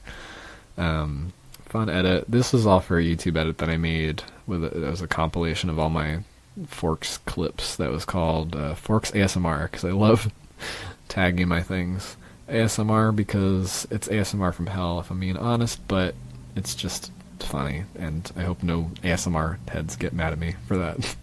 Kickflip Manny 180. I touched my heel, but it didn't feel like it at the time, etc. Oh, we love a good willy. I ollied up it. Couldn't believe I did that. That was on like a soggy primitive board that's warped, and that I got from somebody. I think I got that from Will. And the grip tape was slippery too, so I probably could ollie into it again, but I just feel like I can't, you know. But judging from how sketched that board was, it would probably help. This is not ollie from flat over the whole thing. It's mid-ramp ollie. A lot of people thought it was from flat, and I tried it from flat, and I couldn't get it. Tried it a really long time. To board slide over the whole hubba, top to down. Makes sense why it's hard. Fully ollie 360 body varial. I was really proud of that. It took me a while, and thought I was going to die and split my life open. That's a fun trick. Like half impossible to level out. Nose blunt, fakie ollie north tail tap, I don't know, wall rides. Kickflip Manny, surf. These are Zach clips. I started selfie filming clips at this time once again. I mean, I did that a lot as a kid, but not when I was skating that other skate park. It's like people were there to film and wanted to film and wanted to make clips. But now I'm like, you know, nobody's really like that around here. We just want to skate and have fun. Or film like stationary clips. Like, no, we don't really film like lines like that anymore. I guess sometimes we do, but it's not like fisheye with an actual camera. This trick. It started to rain. My friend Stevo is in a car over there. He's also a legend. But so it started to rain, and I've been trying this trick for a while. And I had this trick in a dream, and I'm like, there's no way that I could do this trick. Like 180 to over backwards, I guess switch front wheelie. There's no way that's possible without me hurting myself. And I started trying it, and I figured it out. And then it started raining, and I was trying to film it. And I eventually got it on selfie cam, and then I think my partner filmed it because she was back from running, because she ran around to the park or whatever to exercise as well. And it was raining, and Steve-O was in his car because it was like thunderstorming, and obviously it was like, I'm not going to skate, but if it's raining, I think he was just like chilling. So I went back to the car because it started actually raining, and then he was like, I love you. It's such a fun memory. That trick is a Snowdo 180, and Snowdos, I cite Eric Dermond, aka Derm, for making up the Snowdo, and never seen anybody else do it. A kickflip on a longboard, that's my friend, I actually don't know his name, Wolfgang Blacksart on Instagram. He would always bring his longboard, and I always stole it. And he always stole my regular size board and I was like, you gotta get a normal size board, friend. Cause there's only so much longboard I can skate. But, yeah, if you've never messed around with a longboard, it's fun to try skate tricks on it, cause it's so hard. That trick took forever, and I kind of like lost my mind trying it. I don't know what that is. Heel flip, foot, ground kick, over willy. It's really fun. I forget about that a lot. Almost got impaled. The late 180, the ground 180. I filmed this trick with somebody else, and then they never gave me that clip, and so I had to refilm it, I think. Fakey pressure flip on that's the Santa Cruz claws grab key reissue board. And little no-handed fast plant once again over something. Okay, so wow, that's a flattering shot. This clip, I never seen anybody do a full fakey front 3 no comply, and I'm so glad that I finally did it. I think it just happened to have something to do with how short my board is, because I could get it through my legs without hitting my wiener, and it worked, and pretty fully rotated, like not that pivoty. Oh gosh, it took so long. I was so frustrated. My friend Chris was there when I first started trying it, and like he eventually had to, like, he left. I don't know. He was just there for a while, and then he's like, I'm leaving, good luck. Like, I was there for so long.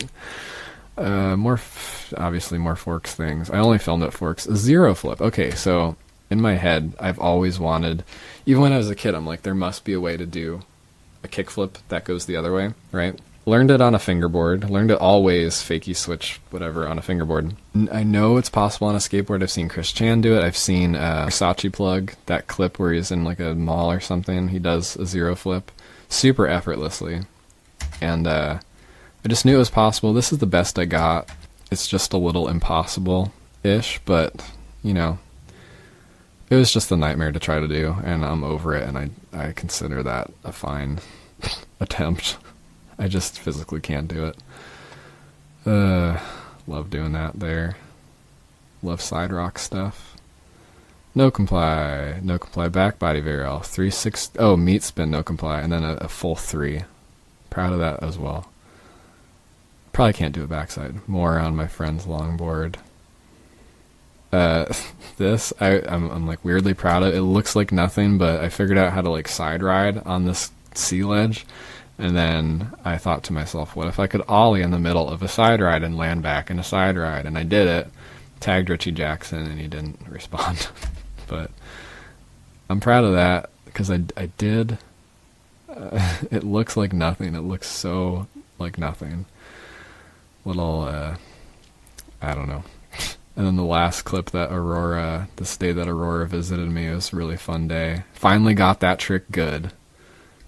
You know, she brought her cone and left the cone there, and that was really cool. Donated the cone. Did 2 kickflips, fingerboard and skate. That's by forks. And then this clip, it's got to be the ender, because it's really silly and nothing, but 5-0 on the round rail to body varial out. I'm proud of that, right? Like, that's fine to be a crown jewel of all the time that I've spent. So I'm exhausted from filming this. I don't know what we learned. All I know is I'm here now. I started then, and I've had a lot of fun along the way and made a lot of really good friends from skateboarding along the way. Tied art to it a really large amount and had a lot of fun with that. Just think I'm going to be into skateboard shaped things for a while, you know, if that is any clue that it's like one of my favorite things about existing on Earth in 2020 and being me.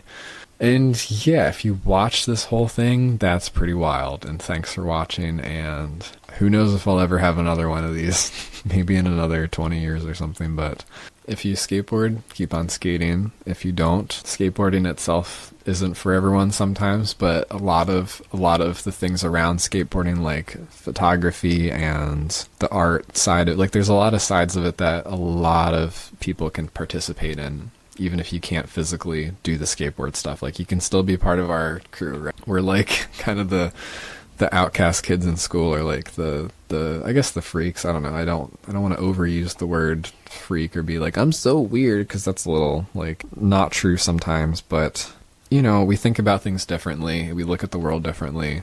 Even if we don't mean it. I'm not the type of person to be like, I'm a skateboarder through and through, like that's my I'm more of like an artist person than a skateboarder, but just having skateboarding as part of my life has been added a lot of those creative instincts to how I am, and also helped my art flourish in interesting ways that I probably wouldn't have if I was into sports or whatever, or like other things. So I don't know what else to say. Have a good rest of your time. Sorry I burnt 2 hours of your time, but I don't know. Later.